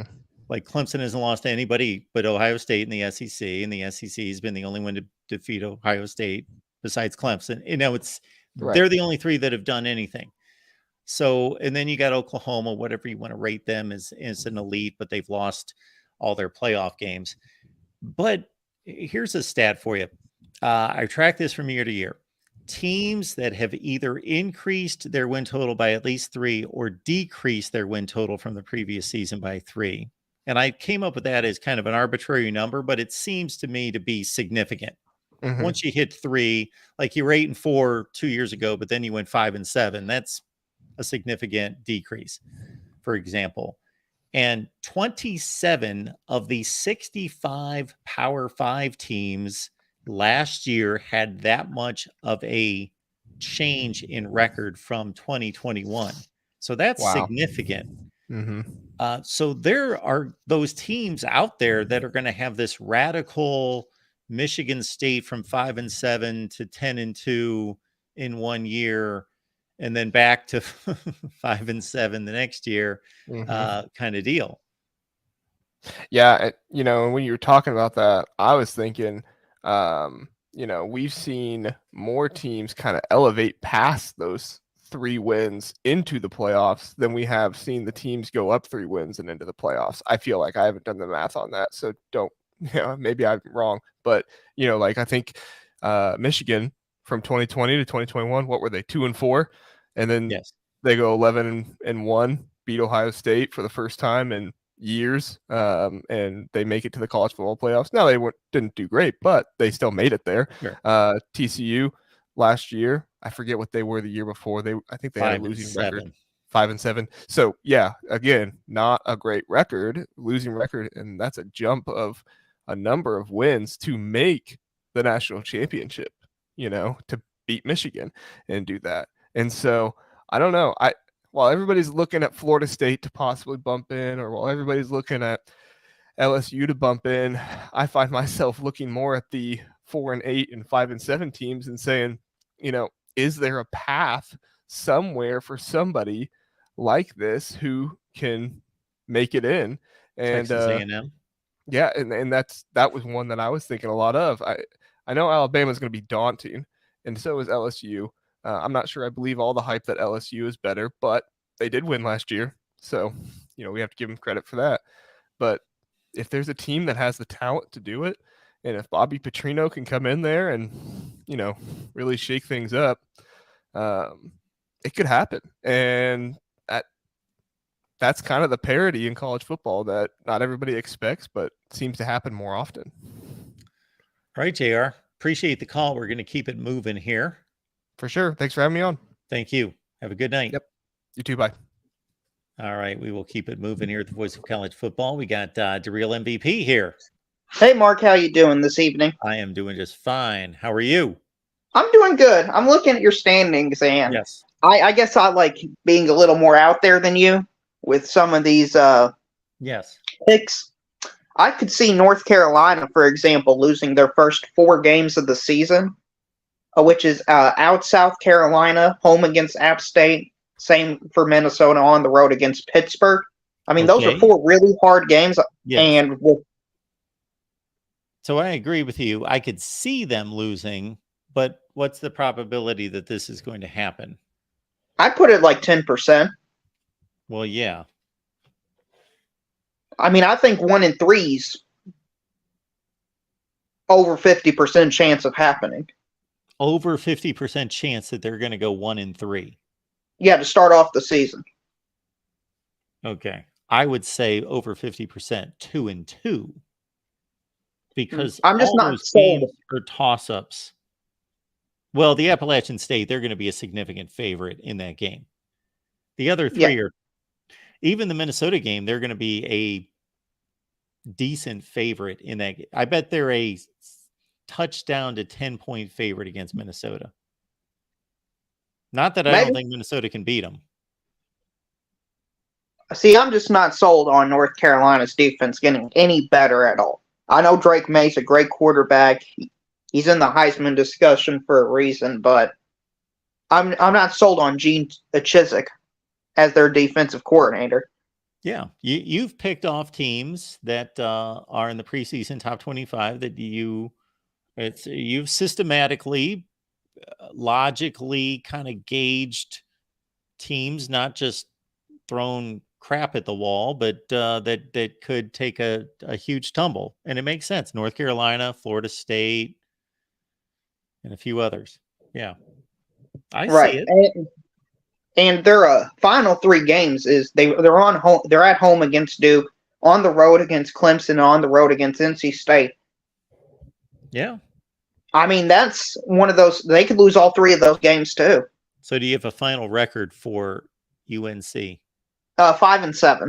5-7. Yeah, they just missed a bowl game. All right. And I'm giving them a few games in there, by the way. I think they'll beat Miami, for example. I think they do beat NC State. Another team on the opposite direction is Louisville. I think Louisville. Hang on just a second, real quick. If they're going to defeat NC State, then who else are they losing to? Georgia Tech. I'm looking at that Georgia Tech game. All right. And Brent Key, he was really good. You could tell that the players bought into his system. Sure. Yeah. I could see Georgia Tech making a bowl game this year at 6-6. They went 4-2 with him. 4-2. Now for Louisville. Yeah. Yes. 6-6. I don't know how you came up with that prediction. I think 10-2 is much more likely than 6-6 for Louisville. Come up with that? Like you're telling me like Louisville's going 10-11 wins every year? That would be a shock to anyone. I understand that, but if you look at Louisville's schedule, yes, it's pretty weak. Okay, well, they got 3 consecutive outings where they go to NC State, Notre Dame at home, at Pitt. I don't like that stretch. I think they lose 2 minimum. Maybe I see 2 minimum. I see 2 minimum as well. But after that, I mean, yeah, there's just not a whole lot there. Yeah, they got Virginia Tech and Virginia that are gimmies. They do have Duke, but that's at home. I think they're going to lose both of these out of conference games to Notre Dame and Kentucky. Yeah, I came up with 4 losses in conference, so that's most likely going to be NC State, Pitt, Duke, and they trip up somewhere. That's pretty much what I'm looking at. I mean, I think they make the ACC championship game at 10-2 or 9-3 against Clemson. I mean, if you look at the over/under number, it's at 8.5, I believe now. Yeah. So, assuming they're underdogs against Notre Dame and Kentucky, which I think is pretty likely, Vegas is suggesting they only lose 1 out of conference games or 2, and I think that puts them in the ACC championship game. So, who else is going to make the ACC championship game? Clemson. Okay. Clemson, Louisville. Yeah. Okay. I don't know if you saw the standings that I posted throughout the show, but I've got Clemson, and I've got to figure out what the 3-way tie is going to be between Pitt, Florida State, and NC State. Right. So I got to figure out who's defeating who, and we'll have that when we wrap it all up at the end. Right. Of the week. I think Pittsburgh could be a 9-3 team. I'm a little bit lower on NC State. I think they're 8-4, 7-5. I like Miami at 8-4. That's another one of those teams that I think that hits that +3 win marker. Gotcha. That we're looking for. Virginia Tech, that's 5-7. I'm just not a believer in Brent Key or anything they're doing. They're struggling against teams like Old Dominion. It's possible they go on the road to Rutgers and lose. I'm just not inspired by them at all. Brent Pry, yes. Yeah, Brent Pry. Not to be confused. Did I say Brent Key? Yeah, Georgia Tech, Virginia. Yes, sorry. Yeah. Bad ACC teams are easy to confuse. Yeah. So 5-7 for them, I actually think would be a very successful season. Yeah, let's see. So, yeah, they could lose to Rutgers, certainly. They've got, you did say Rutgers. Yeah, Purdue and Rutgers, they play 2 Big Ten teams. And Old Dominion and Marshall on the, you know what? I may have to amend that. I may have breezed past that. Virginia Tech could lose that game. Yeah, I mean, if they're struggling to beat Old Dominion, I mean, Marshall, I feel, is a significant step up than Old Dominion. All right. Well, I gave them 2-2 out of conference. I can live with that between those 4 games. But they're all losable for sure. Yeah. Then they start with Pitt and Florida State in conference. That's 2 L's right there. Yeah, they're in for a rough go. Right. I could even see 2-10 for Virginia Tech this year. Like, seriously. Yeah. Shoot, 1-11's on the table for how bad. I just don't believe in them at all. They're a bad football team, and they have been for quite a few years. Yeah. I mean, last year didn't they get blown out by West Virginia at home? And West Virginia was probably the worst team in the Big 12. Yeah, they lost 33-10. Yeah, it's not exactly a great look for Virginia Tech. Yeah, they only they only won one ACC game against Boston College. They lost to West Virginia by 23, North Carolina by 31, Pitt by 16. They did stay within 1 point of NC State and Georgia Tech. They lost by 17 to Duke. Yeah, that's an ugly season. I don't know what they've really done to make that any better. I think they've got the worst quarterback situation and passing game in the league. Yeah, I'm not sold on Virginia. You would think one of the 2 Virginia schools, at a minimum per year, should at least be a top 40 team. I don't feel like that's too much to ask for, but apparently it is, because both of them are just irrelevant. And they've been relevant for a few years now.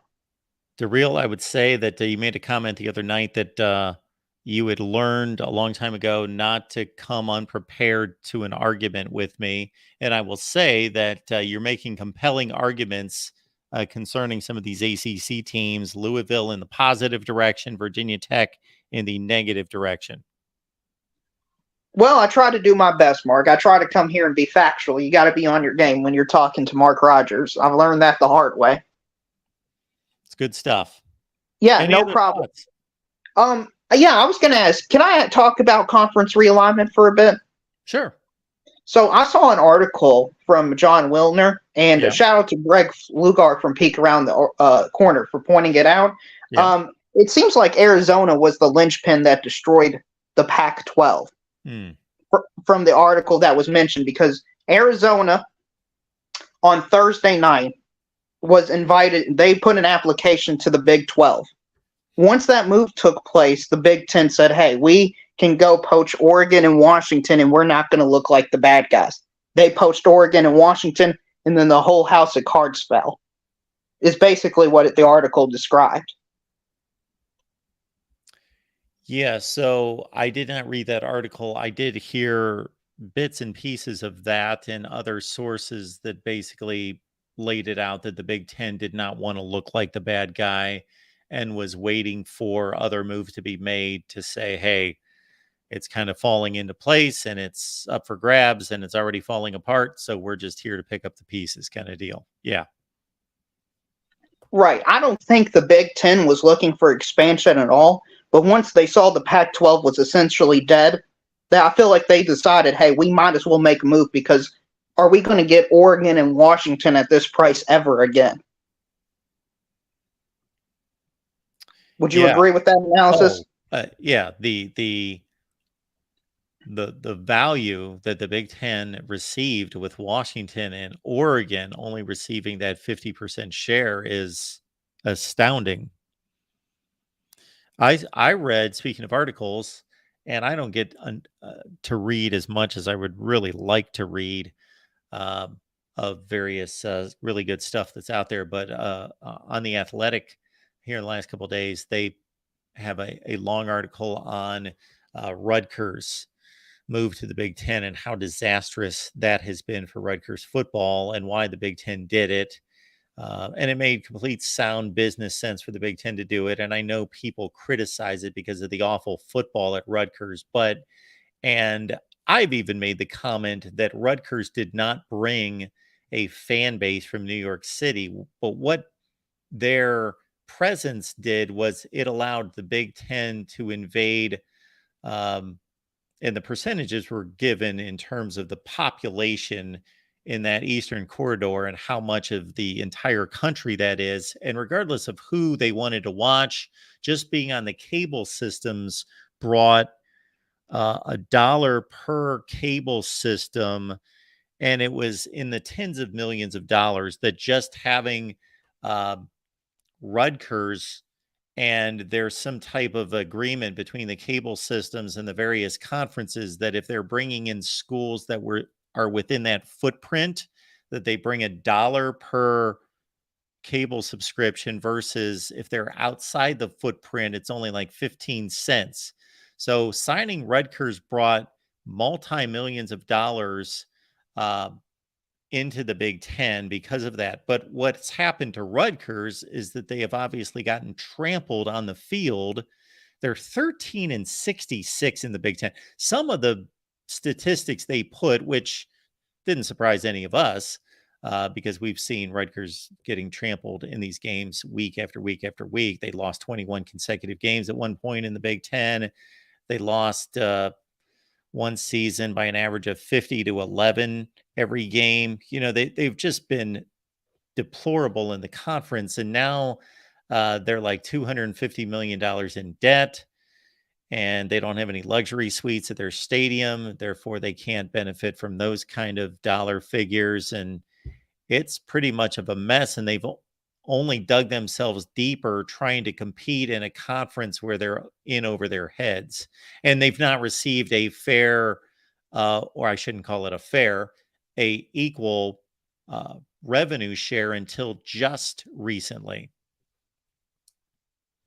Right. Now I'm reading taking us in another direction. My apologies. No, you're fine. I was reading the chat as you were going with, and I saw a comment that said nobody was leaving. U of A or CU left. They are bottom dwellers. Mark, it's not about Colorado and Arizona being bottom dwellers in the Pac-12 in football, which they are. If you only got 8 schools left and you're losing schools left and right and you don't have a media TV deal, I mean, what does that signal to everybody else? I mean, it signals you don't have a plan, you don't know what you're doing, and you're open for business of your schools being poached. Am I misreading that situation? Yeah, the Pac-12 basically overvalued itself and proceeded accordingly, and couldn't cut a deal. And the longer that there was no deal present, the longer it was out there for the taking, and its schools for the taking. And unfortunately for the Pac-12, it coincided with a time in which the Big 12 was looking to expand at the same time.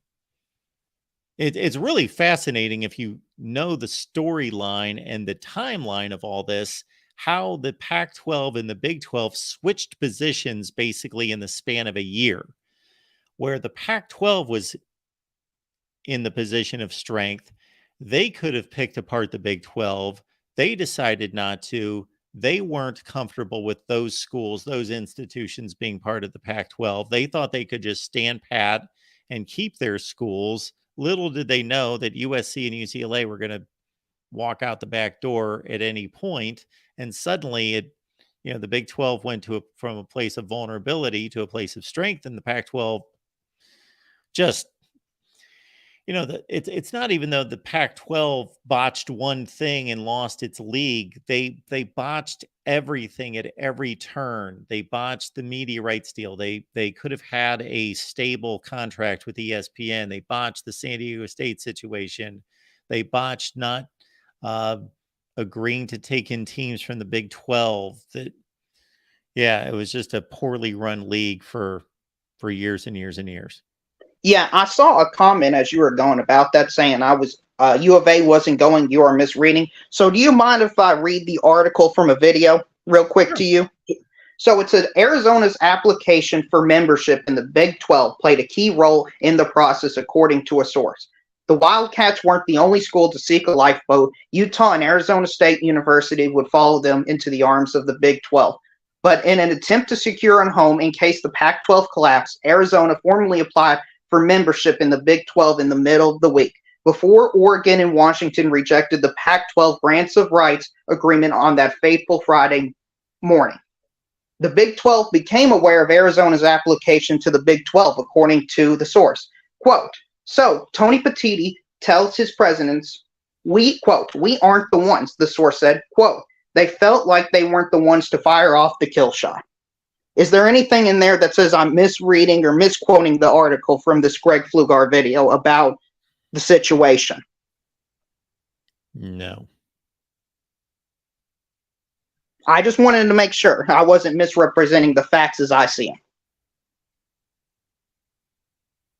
No, I think it's pretty self-explanatory if I interpreted that right on one run through. Yeah, I mean, I interpreted it the same way you did, but I just wanted to make sure I got it out there. But anyway, Mark, that's all I got for you this evening, and fight on to USC. Thanks to Real. This is our ACC prediction show, and we understand that we've got a log jam for an ACC championship game spot. What we're doing is we are picking apart every conference throughout the week. So we have laid out our predictions for the Pac-12 on Monday night, the ACC Tuesday. It's going to go the Big 12, the SEC, and the Big 10 on Friday. Then we'll put it all together for our college football playoff selections and championship selections. Will's on the line. Will, what's going on tonight? What's up, Mark? Excited for the season to be starting on Saturday. Yeah, of course you are. Mm-hmm. Do you have any worry, concern? Well, I mean, I'm not concerned as much as I would be because I'm always kind of concerned about Navy just because they usually play us tough. But since we're playing them first, get them out of the way, we'll have time to prepare for them. And also, they're going to be they're going to be switching quarterbacks between two quarterbacks during the game between each series. So I'm definitely feeling a bit more comfortable than I usually am against Navy. Okay. But I'm surprised you did our guy Mike Elko like that. Only 6-6 for Duke. I was a little. Yeah. I will say that while they did perform well week to week, and I give them a lot of credit for playing competitive football every week, as opposed to a lot of teams will, a new coach gets there, does a lot of good things, a lot of right things, and will elevate them, and let's say to an 8-4 kind of season. But the 4 losses show that they're really not that good. They beat who they were supposed to beat, and they were nowhere close. You know, they're losing 41-10 games the other 4. Duke didn't do that. They do have a tougher run this year with the 2 divisions merging into one schedule. So they've got Clemson, they've got Florida State. They're not used to playing those teams. So they rarely play. Of course, only once every 6 years do they play either one of them. And they've got both of them this year. So keep that in mind, in addition to a game against Notre Dame that, again, only happens about 40% of the time since this contract was signed. So, and they did win, for as much credit as I give them for being close in the losses, they also won a lot of close games.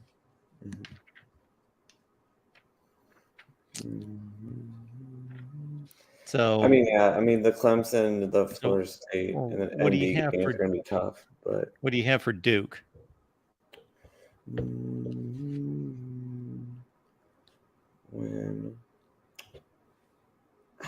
I was thinking 8-4 again.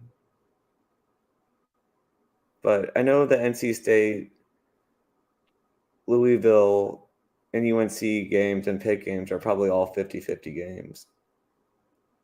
So I guess 7-5 would be more likely. Maybe 6. Yeah. But yeah, they played a ton of close games last year. To their credit, that they didn't get blown out against anybody, but still, they beat Wake by a field goal. They beat Boston College by 1 score. They lost to Georgia Tech by a field goal in overtime. They beat Northwestern, one of the worst teams in college football, when the Northwestern running back, Evan Hull, fumbled the ball in the end zone at the end of the game. So we're not talking about a talent factory here. We'll see. I can't trust Miami. I just can't trust them to get their act together. I'm I mean, trusting I know them to a Aiden certain Fuller's not extent. saying too much, but I I'll, feel like they're I'll, just a circus. I'll probably get burned. Mhm. The But thing I'll say about yeah. Miami is that they were not only 5-7 last year. Texas A&M was 5-7, but except for that App State game, Texas A&M, they showed up and played Alabama to the wire, beat LSU, played those kind of games in the SEC West where they're playing really good teams and they're playing competitive games. Miami just looked awful. They looked like one of the most ill-prepared teams every week last year. Mhm. Just didn't play a good game. Their best game was against Georgia Tech, who was awful. Mhm. That was their only convincing win. They could have easily went 3-9. I'm just very interested to see how their new coordinators will be because I don't know these guys' names. Like they aren't the big flashy names like Josh No. Gaddis and the guy that went to Alabama, older guy, Kevin Steele. Kevin Steele. Yeah. Oh, Charlie Strong was also a co-DC last year. But I'm just interested to see if the players will follow what these guys say because I have a feeling that there's just possibly a lack of discipline in Miami. Yeah. That's been the culture for a long, long time. Underachieve with a top 15 roster. Mm-hmm. I will say that the two coaches that they brought in did really good work where they were. Shannon Dawson at Houston, and can't think of the defensive coordinator's name off the top of my head at Marshall. Anyway. And of course, as an Irish fan, I have to be interested in what Phil Dracovic and Pitt will be doing. Yeah. The more I think about it, the more I look at things, the more I like Pitt. Mm-hmm. For sure. I guess maybe not. I guess relatively favorable schedule, I would say. They have VT. They have. I don't think I think Wake will take a step back without Sam and their receivers. Syracuse, BC. For sure. Yeah. I think Pitt's schedule lines up really well. But I don't know. I will be wondering if the injuries took a toll on Phil because I feel like Malik wasn't as good when he came back from his injury. So, but Pitt's always going to have a good defense, so that'll definitely help him out a lot. Good defense and a good pass rush. They're always top 2 or 3 in the country in sacks. Mm-hmm. Yeah. Pat Narduzzi has gotten them rolling. I'm just interested to see also I have since I'm from Virginia, I'm always interested to see how Tech and UVA will do. I feel like Tech just has to be better. I feel like there's some talent on that team. I mean, UVA, there's just not that much talent, but Tech generally gets good recruits. But looking back at it, Penn State just raids Virginia as a state, and they in 2023 it was Penn State, another team, Penn State. But in 2024, it's looking a bit better for the Hokies. But I mean, that won't help them this year, though. But I feel like if they win, I feel like they kind of have to win their first 4 games, that non-conference, to make a bowl game. Yeah. And then probably beat Virginia and Syracuse or Wake, one of those. I guess they could win 3 of those and drop a non-conference game. But yeah, I mean, their fans are crazy, but I kind of feel bad. They just filled up because they were still filling up their stadium and they're kind of having stinkers. But yeah, it's a bad roster. It's a bad team. They don't have a quarterback. Yeah, Grant Wells. Playmakers. I was shocked that they're bringing back Grant Wells. He was not good. But yeah, it's one of the worst quarterback situations in Power 5. Mm-hmm. I mean, I don't know if he's Spencer Petras level. Would you say that he's Spencer Petras level? Well, for one thing, he can move a little bit. Yeah. So he can move around a little bit. And yeah, Virginia as well. They had about a 4 quarterback race with nobody who's had any experience at the FBS level, let alone Power 5. So a couple bad football teams. Yeah. But I don't know. With Clemson and Florida State, I don't know who's going to win, honestly. I think it all has to do with, like, will the Florida State transfers work? Will they all mesh? And Garrett Riley's play calling, like, can Garrett Riley turn Clay Kubnik around? Because I don't know. I just don't think that Clemson offensive staff was very good last year. I mean, obviously it wasn't good. We saw them crumble against South Carolina and ND. But I don't know. I'd rather Clemson win it if I had to pick a team, not just because Notre Dame's playing Clemson and it would look better for ND. I just don't like how – I like teams building through recruiting. Like, I don't know. It just seems better for college football if that's how it goes than just guys just moving around all the time. Well, that's the one thing you get to see for Clemson. And a lot of people don't like Dabo, but a lot of people do in here and elsewhere complain about the transfer portal and that players are all over the place and there's no loyalty. But that's the one program in the country that nobody's leaving, nobody's coming in. They are completely doing this with recruiting from the high school ranks, and it's kind of astounding. And then the thing about Klubnik for me is that because of the lack of use of the transfer portal, my thought is if this was anywhere else of the ilk of Clemson and they would make a change if Klubnik was not the guy. They would go out in the transfer portal and look for somebody. If this was anywhere else, like Ohio State, people questioning what they did and that they didn't go get anyone. And is either one of these two guys going to be the answer? Well, my thought is that Ohio State would do something about it, a la Alabama. But Clemson, they don't go and get anyone. So I got to think that Cade Klubnik's going to turn out to be a decent quarterback, I guess. But at the same time, DJ wasn't the last 2 years. I feel like they're trying to make DJ play like Trevor Lawrence and Deshaun Watson. And he's a talented quarterback, but he's not at that level. Yeah, he's Kelly Bryant. Yeah. Ooh, that's a little harsh. Okay. Well, we'll see what Jonathan Smith can do. I don't know that Kelly Bryant did not have a better season in 2017 than either DJ's season. I mean, that's a fair point, but yeah. I don't know. It'll be interesting to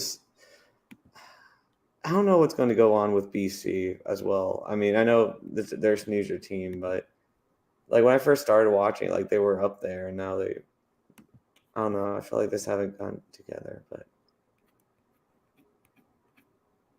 we'll see. I don't know. I don't know if their school cares that much about football. Unfortunately, that might work. Doesn't seem like it. No.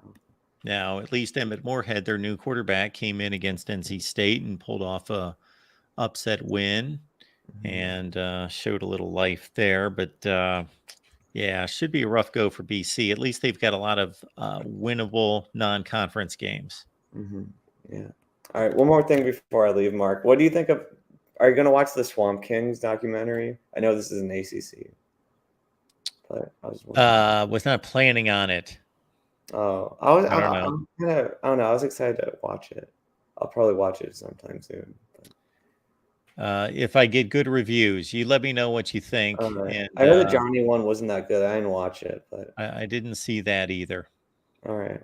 Well, excited for the season. Are you going to do more of these, Mark? Yeah, we're going to do each conference. We're going to go through every conference every night. Big 12 tomorrow night, SEC, Big 10 Friday. Yes. All right, cool. I'll Thanks, check it Will. out. Thanks, Mark. Have a good one. Let's keep it working here at the Voice of College Football. We got our guy Anthony on the line. Anthony, what's going on? Hi, Mark. How are you? It's been a while. How are you today? I am doing just fine. It has been a while. How have you been? I'm doing well. Spending time with family. You know, family's important. So, Absolutely. Mark, with the ACC specifically, my mistake. This is how I see it playing out. I think it's still Clemson at the top. They're still the team, even though they don't have a quarterback. They're still the team to beat because of the consistency of winning the championships. Then I would say maybe Florida State, but they're still rebuilding like the Hurricanes. So tied at number 2 is Miami and Florida State. We're going to end with the same record and stuff like that. Is that even possible for two teams in the same conference to end with the same record and be competing for at large? Are we getting the playoff this season or the following season? Well, let's back up on something. First of all, yes, it's possible for two teams in the same conference to have the same record. It happens pretty much in every conference every year. So that is possible.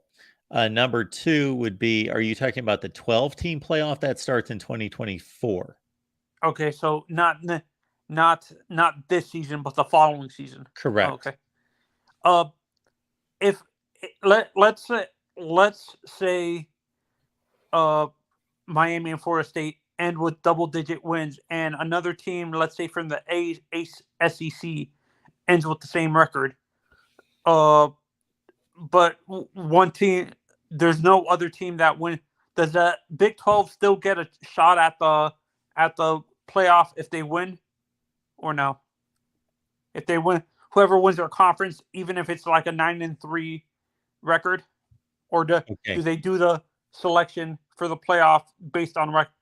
Are you talking about the playoff that starts in 2024? No, or are you this talking year. about that This season? year. This year. Okay. The college football playoff. Let's say Miami, Florida State, and Michigan end with the same record in the but Ohio State wins, Clemson wins, and let's say Baylor wins, but they're on a 9-3 record. Do they still, even though they have a 9-3 record and there's other teams below them that didn't win their conference but have a better record, do they still get a chance to get in before those teams that have a better record than them, even though they have a 9-3 record because they won their conference? The short answer like is that? no. 2 teams made the playoffs last year that did not win a conference. 2 teams made the playoffs the previous season that did not win a major conference. No, but they had double-digit wins, I thought. Most of those teams had double-digit wins. Everybody's had double-digit wins that's ever made the playoffs. So that's why I'm asking, do teams like Miami, Michigan, and Florida State, would they get a higher chance according to the committee because of how many wins they have over the conference champion in a Baylor who's 9-3? That's what I'm asking. The committee has, in a sense, the same criteria it's always had, even though it tends to emphasize and de-emphasize different points each year. The committee ranks the teams each week, and they rank them. Let's put it this way. There has been 9 years of the playoffs, and the committee has never gone out of order of taking the teams with the best record. Meaning there has never been a team that has been selected for the college football playoff that had a worse record than anybody that did not make the playoff. Do you follow me? Even though that team won the conference. Even though the team won the conference, like I'm using Baylor as an example, if they're 9-3 and they win their conference, do they get a higher chance of getting chosen before 10-3 teams like Michigan, Miami, and Florida State? That's what I'm asking. Nobody's made the playoffs with 2 losses, let alone 3 losses. Huh? No one has ever made the playoffs with 2 losses, let alone 3 losses. So teams have to go undefeated, you think? No, they don't have to go undefeated. A lot of teams lose a game and make the playoffs. But I it's guess rare I'm that not you see understanding your question. The committee selects what they believe are the 4 best teams in the country, and winning record. The record itself has a lot to do with that. And conference championships and strength of schedule and the nature and performance of the wins and the losses. Okay. Oh, my mistake. It wouldn't be 10-2. It would be 11-1 for both Miami and Florida State because they would only lose to each. Florida State would lose to Miami, but Miami would lose to Clemson. How does that work out? Like, how would that work out if let's say Miami loses to Clemson in the ACC championship, but the game is close? Do they look at for the team who's 11-1, even though Clemson is undefeated? Do they look at the criteria how close the game was? Sure. So in your scenario, Clemson has defeated Miami in the ACC championship game, and you want to know if Miami is going to make the playoff. Yeah, would Miami and who would get in to the into the playoff, Miami or Florida State, if they end with the same record? Well, they wouldn't have the same record because you just said Miami made the ACC championship game and Florida State did not. No, they would be 11-1 because both of them would be 11-1. Okay. But you just said one of them, Miami, is going to the ACC championship game. Therefore, they're not going to be finishing 11-1. They're going to be 12-1 or 11-2. Okay, what I made a mistake. And yeah, you're right. 12-1. They would be 12-1 and stuff like that. So, then. Sorry, I'm so sorry. I'm trying to figure out how to ask my question. So confusing. Well, so the record. What is the criteria for the selection committee besides record and stuff like that in conference champion? What are the other criterias for the selection committee for the playoff? Mark, do you know? Win-loss record, conference championship, strength of schedule, performance in wins, performance in losses. Meaning, for example, to give you an example, Ohio State lost a very bad game performance against Purdue by 4 touchdowns in 2018. That eliminated them from the playoffs in the sight of the committee. Okay. How about the Michigan versus Ohio State game? Based on that performance, if let's say Michigan won the game, would Ohio State have gotten into the playoff based off that conference championship performance, or because of the score that it ended with, it wouldn't? Ohio State would have been eliminated. You think? You're talking about last year's scenario? Yeah.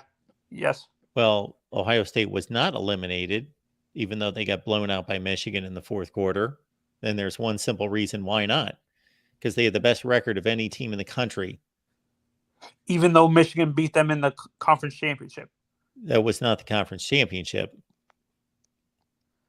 I thought Michigan won the Big Ten last year. They did, but they did not play Ohio State in the conference championship game. The reason Ohio State made the playoff was they had a better record than anybody in the country. Oh, okay. Outside of the 3 teams that made the playoff. Okay. Is there one player in the ACC that, in your honest opinion, you think has the highest chance to win, have good odds to win the Heisman Trophy? Drake May. Besides Drake, there's nobody else, you think? Well, of course there are. Drake May has the best chance to win the Heisman Trophy because the offense rests on his shoulders, and he's coming off a season in which he scored 45 touchdowns. So he's going to amass incredible statistics.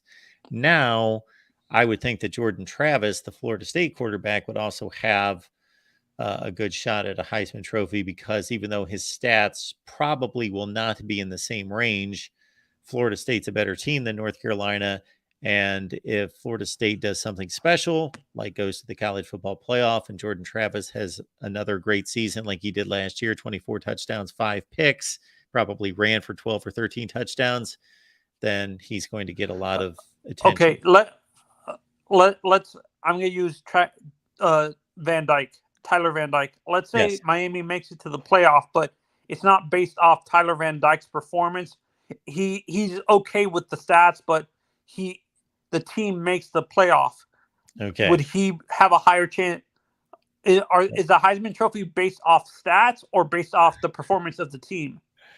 Well, Anthony, first of all, we would all be stunned if Miami made the playoff. Number one. Number two, if Miami makes the playoff, believe me, they will need a monstrous season from Tyler Van Dyke.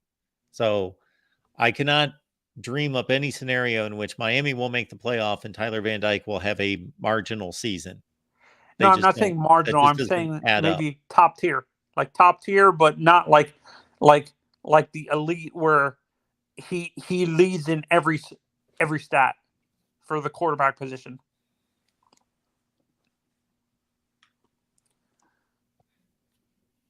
So you're asking me what the Heisman voters look for? Yeah. No. Yeah. You know how the MVP award in the NFL, they do it based off the sometimes they base it off the team's performance in the playoffs and in the regular season, and how important the player is to that team instead of the stats. Does the Heisman do the same?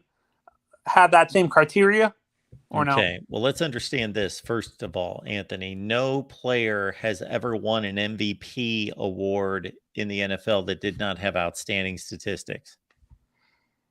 No, I understand they didn't have. What I'm saying is usually the main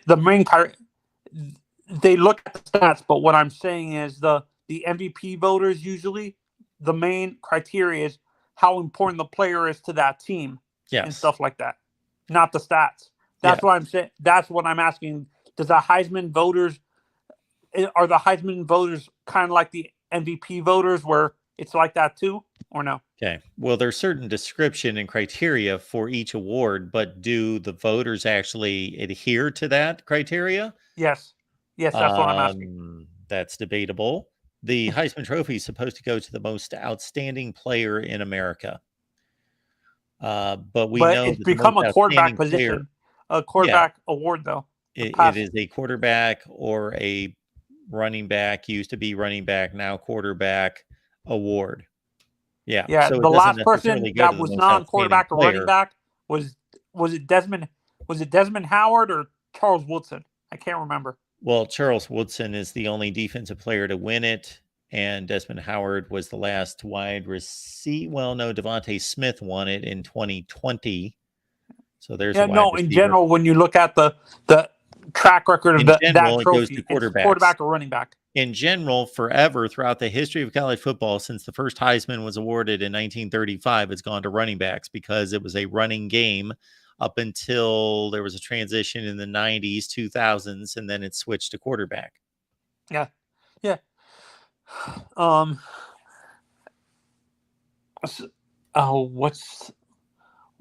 What team in the ACC? For me, the team that I'm looking to make, that's not the Hurricanes. I want to see make improvements, but I don't think it's realistic. Maybe Boston College, but they don't have the talent just yet. I want to see a marginal improvement with them, and I think what I mean by marginal, I think the record I want to see out of them maybe 7-8, 7 wins, 8-7 or whatever. Yeah. Would that be a marginal improvement in your honest opinion for Boston College, or do you think that's not even an improvement for them? Oh, that would be a huge improvement. They went 3-9 last year. Yeah, if Boston College went 7-5 this year, that would be a huge improvement. I don't see it, but no, 6-6. My mistake. 6-6. Okay. All right, Anthony. Well, thank you for the call. We appreciate it. Have a good day, Mark. Hear from you. Have a good night. All right, folks. Appreciate you all being here for our ACC predictions. Again, we'll be back tomorrow night for the Big 12, the SEC on Thursday, then the Big 10 on Friday. Then we'll wrap it all up sometime either extending on Friday with the conference championship games in the playoff, and we'll throw it all together and give our national championship game prediction. Would like to go back. I think I'll do that tonight. I'll dig up last year's, the year before, whenever we started to post these, and see, and I will report back to all of you what my playoff predictions have been. They were not pretty last year. They were not pretty. The 3 and 4 seeds were not pretty. I did pick Georgia to beat Ohio State in the national championship game. But the other 2 schools, i.e., well, one of them wasn't too bad, considering Utah won the Pac-12 championship. They weren't close to a playoff spot because of early losses, but they did win the Pac-12. So that wasn't too far off. But my other selection, I have no idea what I was smoking that night. I have no idea. I have no idea what I was. Yeah, I have no idea. I was predicting a 2-loss regular season and then into the playoff. Yeah. So anyway, yes. Previous seasons, we'll have to look those up. And we also got a request this week from David Greenshield to post our predictions through the years. So I'll put up my prediction record through the years because you want to join us on Patreon. Patreon.com/MarkRogersTV. And I do such a bad job of promotion here. We've been on for 2 hours and 15 minutes and no promotion here. Patreon.com/MarkRogersTV. And if you're on Patreon or if you're on YouTube and I'll have to figure out how to get you the predictions, I'll just give you a Discord link or something if you're a YouTube member to get my predictions every week. And the predictions from a media panel, if we're going to do that again this year, because I got to tell you, it's a pain in the rear end to round up like 15 media people and get their predictions every week. Also, we've got an SEC channel, Voice of College Football SEC. Please subscribe. Even if you hate the SEC, if you despise the SEC, please subscribe to our channel. If you enjoy what we do here at the Voice of College Football, because it all works together, and we really would like this SEC and Big 12 channels to succeed. Also, folks, listen up. We had an interview today with Senator Joe Manchin of West Virginia.